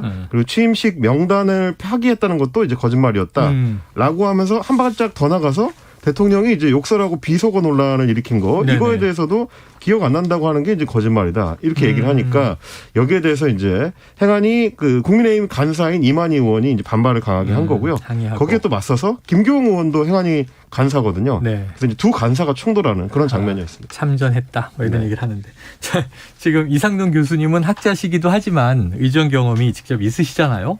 왜 이렇게 고성이나 이런 게 연출이 되는 걸까요? 지금처럼 그 전국이 그냥 극한 대립 상황이니까 이런 일이 발생하고 또 그렇지 않다 하더라도 또 국회에서 뭐 종종 굉장히 많아요.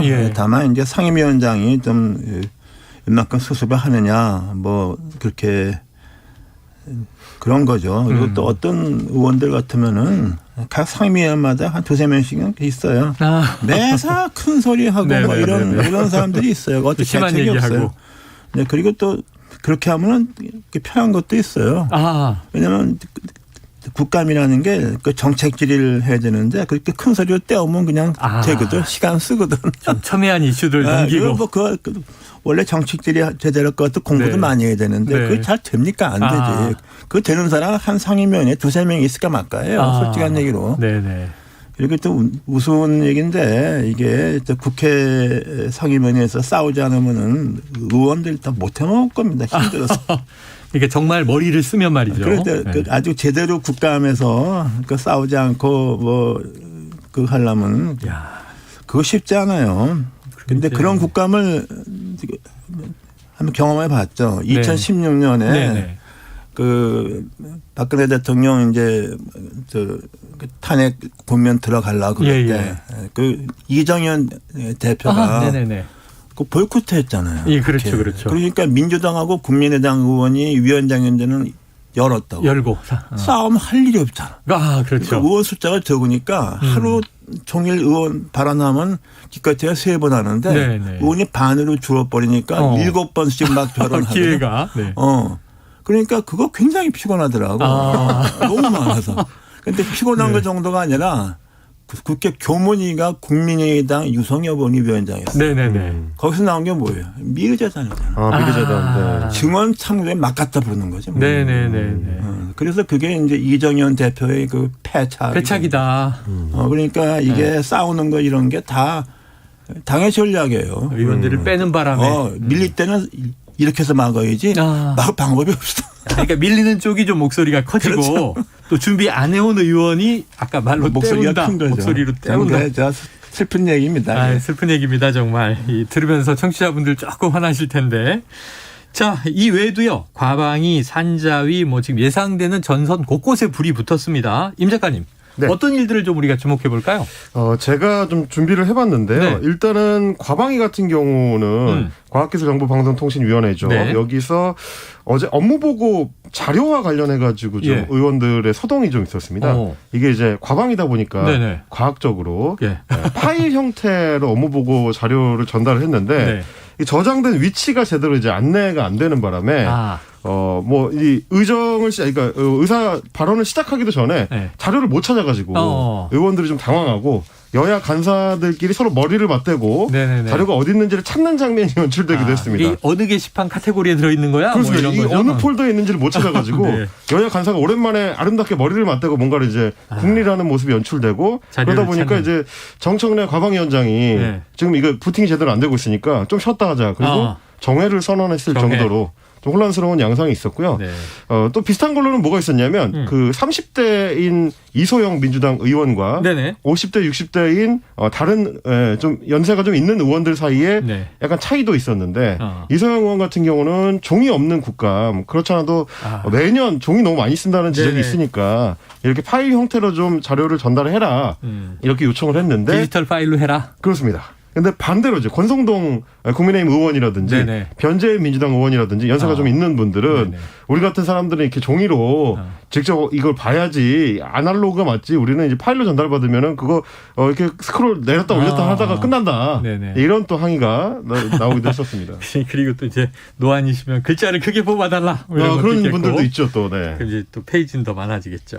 야, 여러 가지 뭐 재미있는 해프닝들이 있어요. 그리고 또 이 이종호 과기부 장관을 앞에 두고 아까 말씀하셨던 과방위 정청래 과방위원장과 권성동 위원장이 서로 막 면박을 주고받는 장면이 있었어요.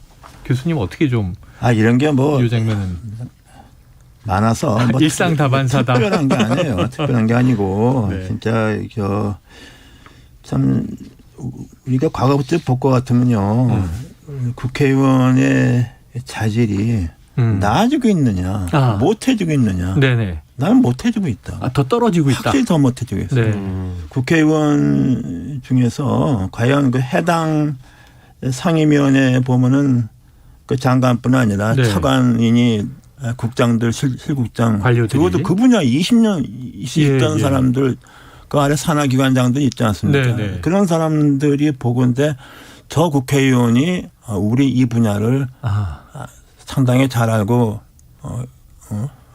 그야말로 학식도 있고 현실도 잘 알고 그렇게 보는 의원이 한 상임위원 20명에서 몇 명 있을 것 같아요. 나는 몇 명 없다. 기껏해야 한두 명, 두세 명. 그러니까 쉽게 얘기하면은 국회에서 보면은 그런데 고위 공무원들이 의원들을 보는 시각이 의원님께 이러고 있지만은 속으로는 요새는 XX 이런 말 많이 쓰잖아. 저것들 아무것도 모르는 저것들. 이렇게 보지 않을까. 나는 그 확신해. 네, 확신한다. 그래서 중요한 거는 국회의원이 좀 일단 학식과 좀 경험이 있는 사람이 국회에 들어와야 되고 그리고 전문성을 키울 것 같으면 상임위원회 딱 바꾸면 안 됩니다. 지금 2년씩만 하고 이제 2년하고 자꾸 뭐 좋은 데가 나쁘다 뭐 있다고 얘기하는 거예요. 예를 들면 미국 상황 같으면 거기 임기 6년이에요. 네네네. 3~4년 하면은 그 해당 분야 상임위원회 15년씩 있는 사람들이요. 그런 사람 상임위원회 상원을 할 때는 보좌관들도 이건 쟁쟁한 사람들이 있다고. 그렇죠. 그러니까 그 사람들이 볼 때는 예를 들면 외교가 또 국무위 국무부니 뭐니 이런 사람들보다 높은 데 있지. 네네. 우리는 이게 안 된다고 나는 이게 이 국회 이거. 그리고 무슨 국회에서 새로운 사람에서 뭐 아무런 학식과 경험도 없는 사람들 대뜸 그냥 이미지를 뽑아서 국회에 집어넣고 그거 하면 그 보좌관들이 뭐 하는 거고 보좌관들이 국회의원이나 보좌관들이 잘 모르니까 뭐 잘하려고만 많이 한다고. 받다 보면 거기서 뭐가 하나 걸리겠지 이런 식으로. 그럼 공무원들이 쓸데없는 일을 하는 거예요. 그 공무원들이 그거 존경하겠습니까?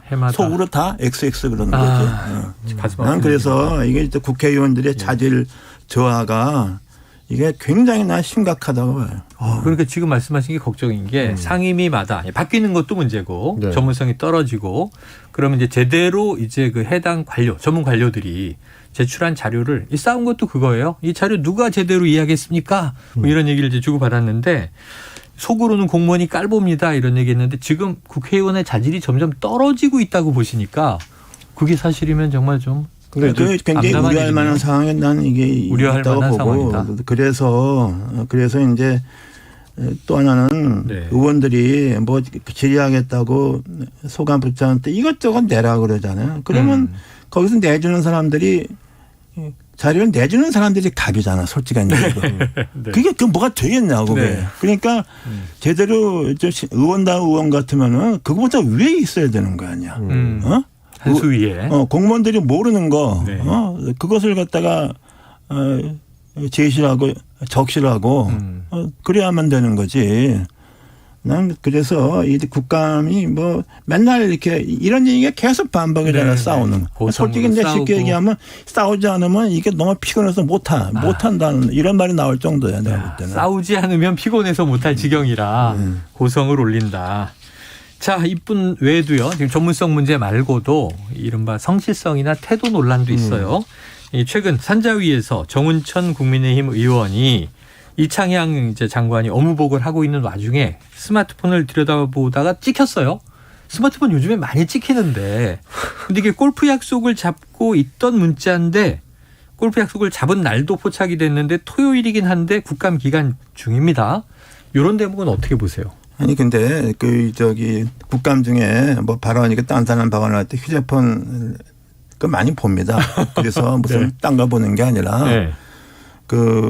뭐 카톡 같은 거로 자기 의원실에 있는 비서실하고 급하게 연락할 수 있다는. 네. 보니까 이게 좀 더 알아봐라. 네네네. 그 연락 오고 그래서 그거 자체는 욕할 거 없어요. 이건 이제 소통을 하는 거죠. 그럼 뭐 상임위원실에 좁아서 의원 비서 한두 명, 2명 자리도 부족하다고. 네네네. 그러니까 자기 의원실에 있으니까 그렇게 많이 보죠. 근데 나 그래서 뭐 그거 가지고 뭐 휴대폰을 봤다고 휴대폰 뭐 보는 경우 다반해요. 네. 또 이제 어쩌다 보면은 회의 중이라도 뭐 당 지도부에서 급한 연락 또 오고 그러잖아요. 근데 그걸 욕할 건 나 없다고 봐요. 욕할 건 없는데 모르겠어요. 뭐 골프 뭐 이야기했다는 게 좀 그렇네.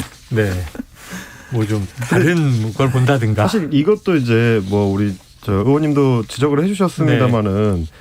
국감 기간 중에 아무리 이제 토요일이라도 보좌진들은 국감 준비하느라고 정신 없거든요. 그렇죠. 이제 의원이 이제 그 3주인데. 과정에 얼마나 좀 적극적으로 참여하고 있는지 여부를 좀 볼 수 있는 장면 아닌가 그런 생각도 좀 들었습니다. 저는. 자, 이게 민주당의 김한정 의원이 말이죠. 이 사람이 이런 발언에 대해서 국민의힘 이철규 의원이 또 항의를 했습니다. 그러니까 이제 이 XX라고 한 건 아니잖아. 이렇게 또 대받아칩니다. 이 영국 BBC가 이제 대통령의 비서거 논란을 풍자한 영상을 국감장에서 트느냐 마느냐 가지고 또 논란이 있었는데 사정검열 아니냐 이런 얘기도 있고요. 근데요. 이게 국감에서 또 하나 제일 치사하고 창피한 게 언론에 나서 알려진 게 재탕 삼탕하는 거. 이건 뭐 여야 할 거 과거 정도 이게 정말 이게 창피한 거. 뻔히 난 거 언론에 난 거 신문에 읽고 재탕 삼탕하잖아. 그 얼마나 게으른 의원이고 얼마나 자격이 안 되는 의원이야. 이것도 그런 거 아니야. 이것이 옳고 그러냐는 따질 게 없고. 아니 그게 말이 됩니까 도대체. 언론에 나온 자료를. 상임위원회에서 새로 나온 얘기가 언론에 나야지.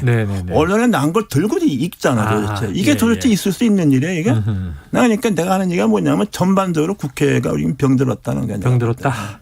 자, 그래서 사실 대부분 많이 보는 게 언론에 난 기사를 판넬에 그냥 오려 붙이죠. 그리고 들고 이런 기사가 났는데 이렇게 이제 얘기를 하는데. 그거 얼마나 창피한 거예요. 요즘은 못 돼요 국회의원에. PPT에 붙여가지고 화면을 띄우고 뭐 이런 식으로 많이 쓰죠. 그 자기가 말하자면 의원 공무원들이 모르는 거 그런 걸 해서 올리고 그렇게 해서 해야 의원다운 의원이지. 그 도대체.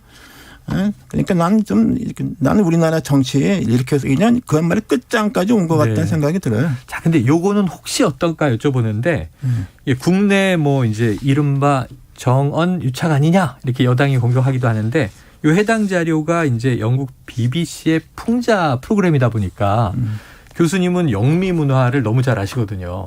그래서 국내보다 해외에서 이 윤 대통령의 비서거 문제를 이렇게 패러디해서 풍자하고 하는 거. 아니 그건 뭐 이런 데는 어떻게 보세요? 얼마든지 할 수 있는 거죠. 얼마든지 제일 재밌는 게 정치 풍자냐. 뭐 트럼프는 뭐 말할 것도 없고. 뭐 트럼프는 좀 풍자로 하기에는 좀 너무 심하고. 그러니까 그 풍자가 심한 게 아니라 사람 자체가 너무 심했죠. 캐릭터 자체가 대통령 캐릭터가. 클린턴 때 같은 경우에 그 밤에 심야의 토크쇼 코미디가 토크쇼는 제이 레노라는 코미디언이 있었잖아요.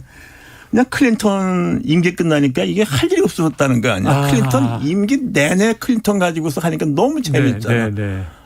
그 게이트도 있었고 뭐가 많았죠. 그러니까 얼마나 재밌어. 그래서 TMI니까 이게 뭘 가지고 이게 밥을 먹느냐 이런 얘기 나왔다는데 제일 재밌었던 건데. 근데 이제 우리가 돌이켜 볼 거는 클린턴 임기 8년은 냉전이 끝나고 테러와의 전쟁이 시작하기 전에 경제가 좋을 평시였어요. 그러니까 대통령이 맨날 밤에 이렇게 코미디가 돼도 나라는 아무 문제가 없었는데 요새 같은 그 전 세계 비상 시국에 얘네 패러디 대상이 되는 지도자가 있는 나라는 난 이건 곤란하다고. 곤란하다. 문제는 있다. 알겠습니다. 저희가 사실 이제 한입뉴스에서도 몇 번 그 말씀을 드렸는데 저는 뭐 BBC 건도 있습니다만은 사실 대통령의 발언 논란에 대해서 외신들이 굉장히 좀 관심을 많이 가지고 예전에 한국의 국제적 위상이라면 이렇게까지 크게 뉴스가 안 될 사안들도 이제는 좀 적극적으로 소개되는 시대다. 우리나라 정치 뉴스도. 그렇습니다. 그리고 저도 이제 한입뉴스 시간에 말씀드렸던 게 외신 기자들이 최근에는 뭐 AP통신이든 뉴욕타임즈든 한국계 미국인이거나 혹은 아예 이제 한국인으로 현지 채용이 되는 경우들이 많이 늘었어요. 그런 부분들을 좀 의식해서 우리도 대통령실이나 뭐 대변인실 같은 데서도 외신에 대한 대응은 어떻게 좀 전략을 잡아나갈 것인가 이런 부분들도 좀 고민이 필요한 시기인 것 같긴 합니다. 네, 그게 이제 이번에 그 발언이 그 우리나라 처음에 나왔던 것을 그대로 영문으로 번역해 나간 게 우리나라에 들어와 있는 그 몇 개 안 되는 좀 AFP니 뭐 이런 데 보면 이제 그 한국 현지 기자가 있거든요. 그 몇 사람들이 그냥 번역해 쓴 거예요. 그래서 세계로 다 나가버린 거죠. 그래서 제대로 된 그래서 내가 뭐 나도 사실은 모르지만은 진정으로 그 대통령실에서 이 문제가 잘못됐다 생각했으면은 일단 적극적으로 국내 언론들한테도 설명을 하고 특히 외신 기자들 몇 명 안 되거든요. 거기에 대해서 이러이러한 문제가 있으니까 좀 이렇게 이해를 구했어요. 결국 그거 하기 전에 이미 다 퍼져버렸다. 나가버린 거죠. 그 조담을 수 없는 거예요. 퍼지고 난 후에 뒤늦게 밤에 홍보수석에 브리핑이 나왔죠. 오히려. 그러니까 왜 이렇게 늦게 대응하는 데서 할 말이 좀 없는 거잖아요. 그렇죠. 궁한 거잖아요. 할 말이. 그러니까 이런 일이 된 거죠. 거기다가 또 외신 대변인도 대통령실에 있는데 말이죠. 자, 다음 이슈를 한번 보겠습니다. 당정이 정부 조직 개편안을 조만간 발표한다. 그래서 몇몇 기조들은 지금 이제 보도들이 되고 있어요. 윤 대통령의 대선 공약이 거의 그대로 담길 것이다. 이런 이제 관측인데 좀 갑작스러운 정부 조직 개편안 발표, 국면 전환용 아니냐 이런 해석도 나오던데 교수님 어떻게 좀 보고 계세요? 국면 전환이고 뭐간에 이게 정부 조직은 그 국회 입법 사항인데 그렇죠. 법률 여야 합의가 돼야 되는 거 아니에요? 되겠느냐? 그래서 이렇게 일방적으로 해서 과연 되겠느냐? 나는 그래서 이게 과연 뭐 구두탄에 그칠 가능성이 크지 않느냐, 뭐 합의가 되겠느냐. 지금도 첩자산중이에요. 일단 뭐 예산부터 그렇잖아요. 그렇죠. 이거보다 더 중요한 것은 이 예산 어떻게 할까요? 민주당이 내년도 정부 다수인데 그냥 가예산 할 거예요. 그래서 이런 얘기 같은 건 국회 여당의 과반수 여당이 국회 과반수 해도 이건 어렵습니다. 해도 어렵다. 정부 조직이라는 거. 그러니까 우리 기본이 의회주의 기본이 정부 조직 같은 거하고 국민의 부담을 늘리는 거, 세금 올리는 거는 여야 합의가 돼야 되는 거예요. 바이파티전. 그 지난번에 종부세 민주당이 제멋대로 해서 선거 때 심판받았잖아요. 그런 건 국민의 부담을 강화하는 거, 정부 조직을 고치는 거, 이것은 여당이 과반수 있다 하더라도 과반수 하는 게 아닙니다. 이건 바이파스 하는 건데 더군다나 여당이 왜소한 소수인데 이렇게 일방적인 게 과연 얼마나 될까? 난 도대체 이게 좀 낸 자체가 이해가 안 돼. 무리수다. 자, 지금 이제 혹시 영상으로 보셨을지 모르지만 교수님의 이 설레설레한 표현은 언급하지 않겠습니다. 이게 사실 이제 뭐 말씀하셨던 것처럼 2013년에 박근혜 정부가 출범했을 때는 그 당시에 여대 야소였거든요. 과반을 넘기는 상황이었는데도 정부 구성하는데 이제 한 달여 가까이가 이제 늦어질 만큼 그만큼 정부 조직 개편이 어려운 일이다라는 말씀을 좀 해주신 것 같습니다. 그래서 이번 정부 출범했을 때도 공약사항은 지금 다 알고 있잖아요. 뭐 여성가족부 폐지라든가. 그렇습니다. 근데 그걸 밀어붙이지 못하는 건 국회 통과 안 되겠지. 그럼 이게 무슨 중반기에 다음 총선 이후에나 하려나. 지금 내긴 냈어요. 이제 취임 5개월 만에. 근데 통과는 역시 어렵습니다. 지켜보도록 하고. 자, 인사 문제가 그동안 논란이었는데 최근에 이제 외교 문제로 좀 이 우선순위가 바뀌었습니다만 교수님 그 이주호 장관 지금 교육부총리 사회부총리 겸 교육부 장관 그리고 또 김문수 경산호위 위원장 이렇게 임명이 최근에 있었어요. 어떻게 보셨습니까? 아니, 나는 뭐 이주호 장관이 한번 장관도 해봤고, 예. 뭐 지금 정부의 방향이 그 뭐 이명박 박근혜 때 그때로 그 돌아가는 거니까. 네. 왜냐 그러면 문재인 정부가 굉장히 무리하게 자립형 학교니 뭐 없애려고 그랬잖아요. 그거 쉽게 없애는 게 아니라고. 난 그거 난 동의 못해요. 네. 그래서 근로 복원하는 거기 때문에 또 이제 특별한 사람 세 사람보다 난 그 이주호 장관을 그렇게 한 것은 뭐 지금 현 정부가 특히 이제 그런 문제들 교육 아직은 정책에서 후보자입니다. 지금 내정이 된 거니까 들어가기 위해서 이렇게 했다고 저는 봅니다. 그러니까 뭐 딴 사람보다는 오히려 한번 경험도 있으니까 뭐 무리수는 안 들 거라고 봐요. 그럼 김문수 경산호 위원장은요? 나는 그거보다도 우리가 흔히 말하는 노사정위원회라고 부르는 경산호 이게 더 이상 이게 존재할 필요가 있느냐. 위원회 자체가. 난 환노위에서 봤잖아요. 네네. 아무 기능 못하고 지난번에 전임 20대 국회 때 있던 분은 자기가 도저히 못하겠다고 해서 그냥 완전히 그냥 골수하겠었어요. 이건 도저히 못하겠다. 지금 이게 움직일 수가 없어요. 없고 이게 이제 사회적인 대타협을 하기 위해서 한 건데 그렇죠. 전혀 안 되지 않습니까? 그리고 지금 현 정부가 뭐 사회적인 대타협을 하는 분위기가 아니잖아요. 그래서 이 경사노위 위원이 역할이 뭐냐. 난 제가 볼 때는 이건 뭐 노사 협의회가 아무것도 아니고 위원장이 발언만 있는 게 아니라 그래서 이것도 난 그래서 현 정부가 뭐 작은 정부를 좀 구현할 것 같으면은 산하기관 중에서 없앨 것이 굉장히 많고 나는 경사위 노위원장은 이제는 뭐 용도를 다 한 거라고 나는 봐야 돼. 이게 도저히 그 기능을 못 합니다. 알겠습니다. 자, 그럼 지금 윤석열 대통령 지지율이 뭐 이제 순방 이후 하락 국면인데 좀 뭐 여가부 폐지하고 정부 조직 개편하고 개편은 안 될 가능성도 있으니까 이런 안을 내고 그러면은 좀 지지율에 효과가 있을까요? 글쎄요, 뭐 이게 정부 조직 개편 이것이 뭐 잘 될 것 같지는 않고 그다음에 난 이거 급한 게 아니라 난 예산 내년도 정부 예산. 그 뭐 새로운 입법 같은 거 이거는 국가가 정부가 굴러가는지 영향이 있는 게 아니다 일단. 그러니까 좀 예산을 못하면 이거 어떻게 할 거야? 예산 집행 안 되면. 그런데 지금처럼 여야 간의 강대강의 대치를 가서는 이게 예산이 난 이게 될 것인가? 나는 이게 어떤 보관이 있는지 모르겠어요. 난 그래서 그게 좀 제일 좀 우려하는 바죠. 그리고 현 상황에서 이렇게 뭐 거대한 정부 개편 조직한다는 거 이렇게 좀 되기도 어려울 것 같고 뭐 더 큰 문제는 역시 이제 두 개의 정당이 지금 폭풍단이 아닙니까? 솔직한 얘기로 뭐 그래서 두 개의 정당이 어떻게 되느냐 그런 정치적인 회오리 바람이 뭐 또 그게 오히려 더 좀 우리가 또 포커스를 줘야 되는 게 아닌가 싶어요. 자, 정치 바람에 예산은 어떻게 되나 걱정하셨지만 예산을 또 확대하면 정부 예산을 포함해서 지금 경제에 대한 국민적인 우려가 큰데 걱정입니다.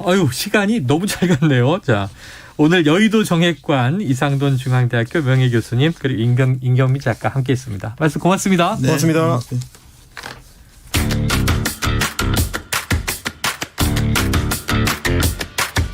지금 여러분께서는 KBS 1라디오 최영일의 시사본부와 함께하고 계십니다.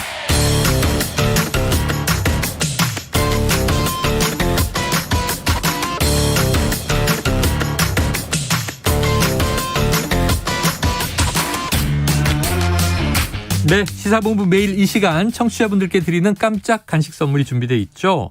오늘은 편의점 상품권입니다. 골라서 드실 수 있고요. 이 코너 들으시면서 문자로 의견 주시는 청취자분들에게 저희가 쏘도록 하겠습니다.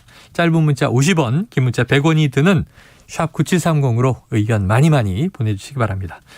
자, 오늘의 마지막 코너입니다. 주간 사건 사고 소식을 알아보는 배상훈의 사건 본부, 배상훈 프로파일러 나와 계십니다. 어서 오세요. 안녕하세요. 네. 자, 이게 무슨 일입니까? 지난 4월에 이 30년간 함께 일한 친형의 횡령 사실을 공개했어요. 그리고 이제 검찰에 고소장을 제출했습니다. 바로 방송인 박수홍 씨 얘긴데요. 어제 갑자기 부친에게 폭행을 당해서 병원으로 이송됐다. 그동안 어떤 일들이 있었던 거예요? 예, 아마 3월, 4월 경일 겁니다. 네. 이제 뭐 어떤 뭐 댓글에서 그런 얘기가 나오는 거를 네네네. 4월쯤에 박성우 씨가 이제 공개를 했고 그 뒤에 이제 아마 고소가 이루어져서 네. 결국 친형은 이제 그러니까 구속이 된 상태고요. 여름에 구속이 됐더군요. 예. 그래서 그건 범죄 혐의는 소명이 된 것 같습니다. 특가법상의 횡령 액수가 상당히 크고요. 네. 그런 상태인데 그동안 이제 검찰에서는 조사를 진행해 왔고 검찰에서는 이제 그 조사 진행에 어떤 뭐 일종의 점을 찍는다는 의미에서 대질 신문을 하는 과정에서 네. 어제 그러니까 형과 형수 아버지 그 박수홍 씨가 있는 상태에서 이 구속된 형도 오고 박수홍 씨도 오고 형수도 오고 부친도 오고 그렇죠. 이게 이런 상태에서 이런 참 안 좋은 일이 벌어진 것 같습니다. 이제 어찌 보면 가족 간 이게 재산 관련 분쟁인데 그렇죠. 형사적인 문제까지 결부돼 있는데 만났는데 그 자리에서 아버지가 박수홍 씨를 때린 거예요? 예. 그렇다 뭐 구체적인 어떻게 때렸는지 말씀 안 드리겠지만은 네. 상당히 안 좋은 일이 있었던 것 같습니다. 자, 그래서 이게 법적 쟁점은 무엇이고 어떤 일이 벌어졌던 것인지를 이 박수홍 씨의 법률 대리인을 직접 한번 연결해 보겠습니다. 자, 이 노종원 변호사인데요. 나와 계시죠? 예, 안녕하세요. 예, 안녕하세요. 자, 이 박수홍 씨가 인사를 하지 않았다는 이유로 부친이 여러 차례 가격했다. 또 상당한 폭언도 했다. 이렇게 이제 전해졌는데요. 이 검찰 면회실이나 대기실도 아니고 저희가 이 보도할 때도 상당히 엄중하게 보도하는 검찰의 조사실에서 이 검사 수사관들이 또 앞에 있는데 벌어졌어요. 어떻게 이렇게 된 거예요? 예, 그 검사실이 좀 협소하다 보니까 대질 조사를 하게 되면은 좀 붙어 앉아야 되는 상황이었습니다. 여러 명이 들어갔으니까요. 예, 근데 아직 앉기 전에 이제 자리 배정을 하는 상황에서 그 박수홍 씨 아버님께서 박수홍 씨를 보자마자 왜 아버지를 봤는데 인사를 하지 않느냐라고 하고 정강이를 발로 세게 한번 걷어 차셨습니다. 네네. 예, 그리고 한번 박수홍 씨를 밀쳤고요. 그러니까 이제 사람들이 갑자기 우발적으로 일어난 상황이어서 급하게 말렸습니다. 그러니까 이제 박수홍 씨 아버지께서 박수홍 씨한테 배를 뭐 어떻게 하겠다. 예, 이런 폭언을 하셨고 그 상황에서 이제 박수홍 씨는 뭐 정강이를 걷어차인 거에 뭐 물리적 어떤 상처는 그렇게 크지 않았지만 친아버지인 분께 이런 좀 폭행과 어떤 입에 담을 수 없는 폭언을 들은 사실에 대해서 정신적으로 굉장히 큰 충격을 받으셨고 그리고 가족을 위해서 평생 헌신한 나에게 어떻게 이런 행동과 말을 할 수 있냐고 오열하시다가 과호흡 증상이 발생해서 좀 숨을 쉬기 어려운 상황이 발생해서 119를 통해서 응급 구송을 하였습니다. 예, 지금 말씀하신 대로 물리적 상처보다 마음의 상처가 더 크지 않았을까? 이 정신적 충격을 호소했고 과호흡으로 이제 구급차에 실려갔는데 현재 박수홍 씨 상태는 좀 괜찮습니까? 어제보다는 좀 많이 나아졌긴 한데 확실히 어떤 물리적 상처보다는 이제 가족과의 관계에서 친아버지한테 이런 얘기를 듣다 보니까 아직은 좀 상처가 남아 있는 상황입니다. 그럼 병원에 입원해 계신가요? 아니면 퇴원을 하셨나요? 예, 어제 퇴원하셨고요. 자택으로 돌아왔고. 네, 그렇습니다. 자, 그럼 이 어제 벌어진 그 깜짝 놀랄 수밖에 없는 폭행과 폭언에 대해서 좀 지금 최근에 뭐 한 말은 없습니까? 예, 특별하게 아직은 뭐 말씀을 뭐 하시지는 않으셨습니다. 워낙 지금 아직 그래도 정신적인 상처가 아직 좀 남아 있으셔서 좀 말을 아끼시는 좀 것 같습니다. 자, 이 검찰 측은요, 이거 왜 이런 폭행이 벌어졌느냐, 검찰 조사실에서 80대 아버지가 아들을 이렇게 돌발적으로 때릴 줄 몰랐다 하는 해명도 나왔고요. 신변보호 요청은 따로 없었다. 그런데 이제 박수홍 씨 쪽에서 검찰 조사 과정에 문제를 제기해 왔다고 해서 그건 또 어떤 대목입니까? 이거는 이제 박수홍 씨의 친한 지인분께서 뭐 SNS를 통해서 입장을 내신 건데 뭐 사실 저희가 공식적인 신변 보호 요청을 한 거는 아니고요. 또 박수홍 씨 친한 지인분께서 또 일반인이시고 박수홍 씨께서 이런 피해를 당했다는 사실에 좀 너무 화가 나서 좀 센 표현을 좀 하시지 않으셨나 생각합니다. 이건 지인이. 저희가 뭐 원론적인 차원에서 서로 아버지께서 뭐 예전에 이제 뭐 망치 들고 집에 찾아오신 일도 있고 네. 좀 폭력 성향이 있으시니까 좀 안전하게 조사를 받을 수 있도록 조금 유의를 해주십시오라는 원론적 차원의 얘기를 한 적은 있는데 네네. 뭐 정식적인 신변 보호 요청을 했는데 그거를 뭐 거부하거나 그런 상황은 없었고요. 네. 예, 그리고 검찰 조사 과정에서 담당 검사의 교체는 사실은 뭐 어떤 의도가 있었다라기보다는 검찰 정기 인사에 따른 그 변경이어서 네. 예, 이 부분과 관련해서도 약간은 저희도 뭐 한 검사한테 뭐 사건을 처음부터 끝까지 좀 조사를 받았으면 뭐 좋겠다라는 생각은 하지만 뭐 이 부분은 정기 인사의 이동이기 때문에 뭐 그 부분은 불가피한 사정이 있었다라고 생각하고 네. 알겠습니다. 그 대질 조사 부분은 뭐 박성 씨께서 뭐 이제 가족들을 만나고 좀 험악한 분위기가 있을 수도 있다는 것에 대해서 좀 많이 스트레스를 받으시고 걱정을 많이 한 건 사실이시긴 한데 뭐 검찰에서 사실 뭐 대질 조사를 뭐 강권하거나 그러지는 전혀 않았습니다. 예, 네. 알겠습니다. 자, 이게 핵심적인 내용이요. 청취자분들이 좀 잘 모르시는 분 계실 것 같아서 정리해드리면 박송 씨가 오랜 세월 연애 활동을 해서 번 돈을 친형이 관리를 하면서 지금 횡령했다라는 거예요. 그런데 그렇습니다. 그런데 이제 여기 보니까 이 형수도 피의자 신분으로 참석을 했다. 친형과 공모했고 공범 관계다. 그러니까 이제 박송 씨 형수가 가정부 주부임에도 불구하고 200억대 부동산을 소유했다. 이런 보도들이 나오는데 이게 어느 정도까지가 좀 팩트입니까?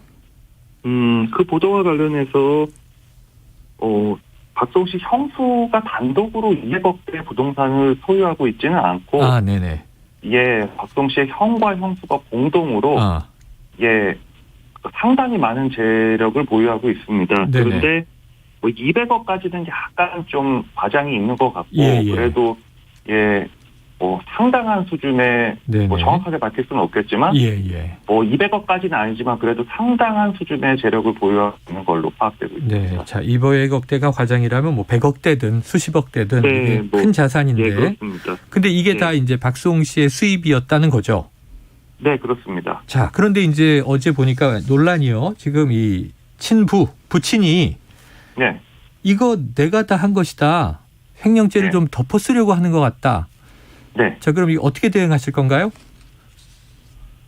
그 박송 씨 아버지께서 뭐 대질 조사 중에 박송 씨의 개인 재산 관리는 본인이 전적으로 맡았고 아버지가 다 했다.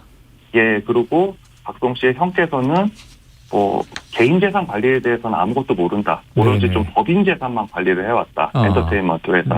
뭐 이런 주장을 하셨는데 박송 씨께서 대질 조사 또한 아버님한테 여쭤볼 질문이 있습니다. 그럼 아버지 그러면 제 인터넷 뱅킹의 아이디와 비밀번호를 아시나요? 라고 물어보니까 아버지는 그냥 모르신다고. 그래도 본인께서 재산을 관리했다라고 하셨고 그리고 박송 씨께서 예금 계좌의 개설 및 해지 신청서에 형수와 형의 필체로 돼 있고 제 인감 도장이 찍혀져 있는 서류를 다소 발견했는데 이건 어떻게 되신 겁니까? 라고 그러니까 아버지께서 대한 내용은 모르지만 내가 다 형을 시킨 거다라고 하고 형 역시 박송 씨의 개인 재산 관리는 본인이 전혀 안 해서 모르겠다라는 입장을 고수하고 있습니다. 가족 간에 또 이런 이제 복잡한 관계가 생기는군요. 일단 알겠습니다, 변호사님. 오늘 말씀 여기까지 듣죠. 고맙습니다. 네, 감사합니다. 지금까지 박송 씨의 법률 대리인 노종원 변호사였고요. 자, 배 교수님, 이게 참 가족 간에 쉽지 않은 상황이네요. 지금 이 주고받은 전화 인터뷰 중에 좀 어떤 부분 주목하셨어요? 근데 사실은 이 어떤 법인 재산이 있고 개인 재산이 있는데 상당 부분 이제 형과 형수의 이름으로 돼 있는 재산이 적지 않다는 걸 말씀하신 거고 그것이 어떻게 형성됐는가에 대한 부분이 소명이 좀 중요할 것 같습니다. 왜냐하면 그것이 박송 씨의 어떤 허락이라든가 아니 뭐 어떤 묵인 아니 뭐 이런 거 없이 넘어갔다고 하면 사실 이것은 뭐 입증할 필요도 없이 바로 박송 되는. 씨가 번 돈인데 그렇죠. 예. 뭐 친형 부부가 개별적으로 자기 재산을 자기 명의로 소유했다. 해버렸으면은 네네네. 그런 부분이 그게 좀 핵심 부분인 것 같고 예. 그게 사실 적지 않은 재산인 부분인데 아버님께서는 사실 지금 들어도 뭐 아마 시청자께서도 하시지만 본인께서 사실 그 다 책임을 지시겠다라고 하시는 것 같다는 느낌이 네. 들거든요. 그러니까 아버지로서는 뭐 그냥 그러실 수 있지만 법률적인 건 다른 겁니다. 예. 그렇죠? 책임의 부분과 법률적인 네네. 거는 구체적으로 어떻게 넘어간지를 모르시는 거잖아요. 예. 그럼 사실은 아버님이 했다고 볼 수는 없는 거죠. 아, 근데 뭐 저도 뭐 아빠지만 만약에 만에 하나 만약에 첫째랑 둘째가 분쟁이 발생했다. 그럼 이게 부모 입장에선 요걸 좀 화해시키기 위한 그렇죠. 아주 결합의 노력을 할 텐데 지금 들은 대목만으로는 형을 좀 편들고 그렇죠. 뭐 이제 예. 법적으로 불리하니까 그럴 수는 있지만 근데 이제 어쨌든 형은 지금 구속돼 있는 상태니까 어쨌든 구속돼 있는 형에 대한 큰아들에 대한 안타까움이 섞여 있는 부분 아닌가라는 생각이 들었습니다. 예. 그래요. 자, 그런데 이제 변호인 측이 뭐 오늘 이제 통화에 나오지 않았습니다만 이 부친이 친족 상도례를 악용했을 의혹을 제기한 바가 있어서 자, 요거는 어떤 거예요? 형법 328조의 친족 상도례라는 건요. 사촌인의 인척 배우자 간에 일어난 절도 사기 재산 범죄죠. 이게 면제하는 겁니다. 예전에 우리 가족 사이에 뭐 재산 이렇게 같이 쓰고 그랬지 않습니까? 네네네. 경제 공동체. 그렇죠. 그걸 어떻게 처벌합니까? 근데 문제는 그러니까 만약에 박성호 씨 아버지가 내가 다 한 거야. 그런데 박성호 씨가 아버지를 어떻게 그렇게 됩니까? 근데 이게 직계가족 부모 자식은 이게 상도례가 적용되고 형제 간에는 적용이 안 되나요? 아닙니다. 그렇지 않은데 왜냐하면 사촌 이내의 인척. 사촌 이내의 그렇죠. 인척. 그렇게 되니까 형도. 문제는 근데 이 현실과 안 맞죠. 왜냐하면 그러니까 형제들이 별산인데 네네, 그렇지 않습니까? 근데 이게 이런 지정 친족 상도례가 있다는 것 자체가 요즘 누가 동생의 수입을 형이 갖다 써요. 큰일 날 시대죠 지금. 그러니까 말하자면은 이 법과 현실이 잘 맞지 않고 또 사실 액수가 뭐 한두 푼이 아니지 않습니까? 이런 면에서는 실제 현실과 이 법 조항은 상당히 괴리가 많은 거. 왜냐하면 이건 1953년도에 제정됐거든요.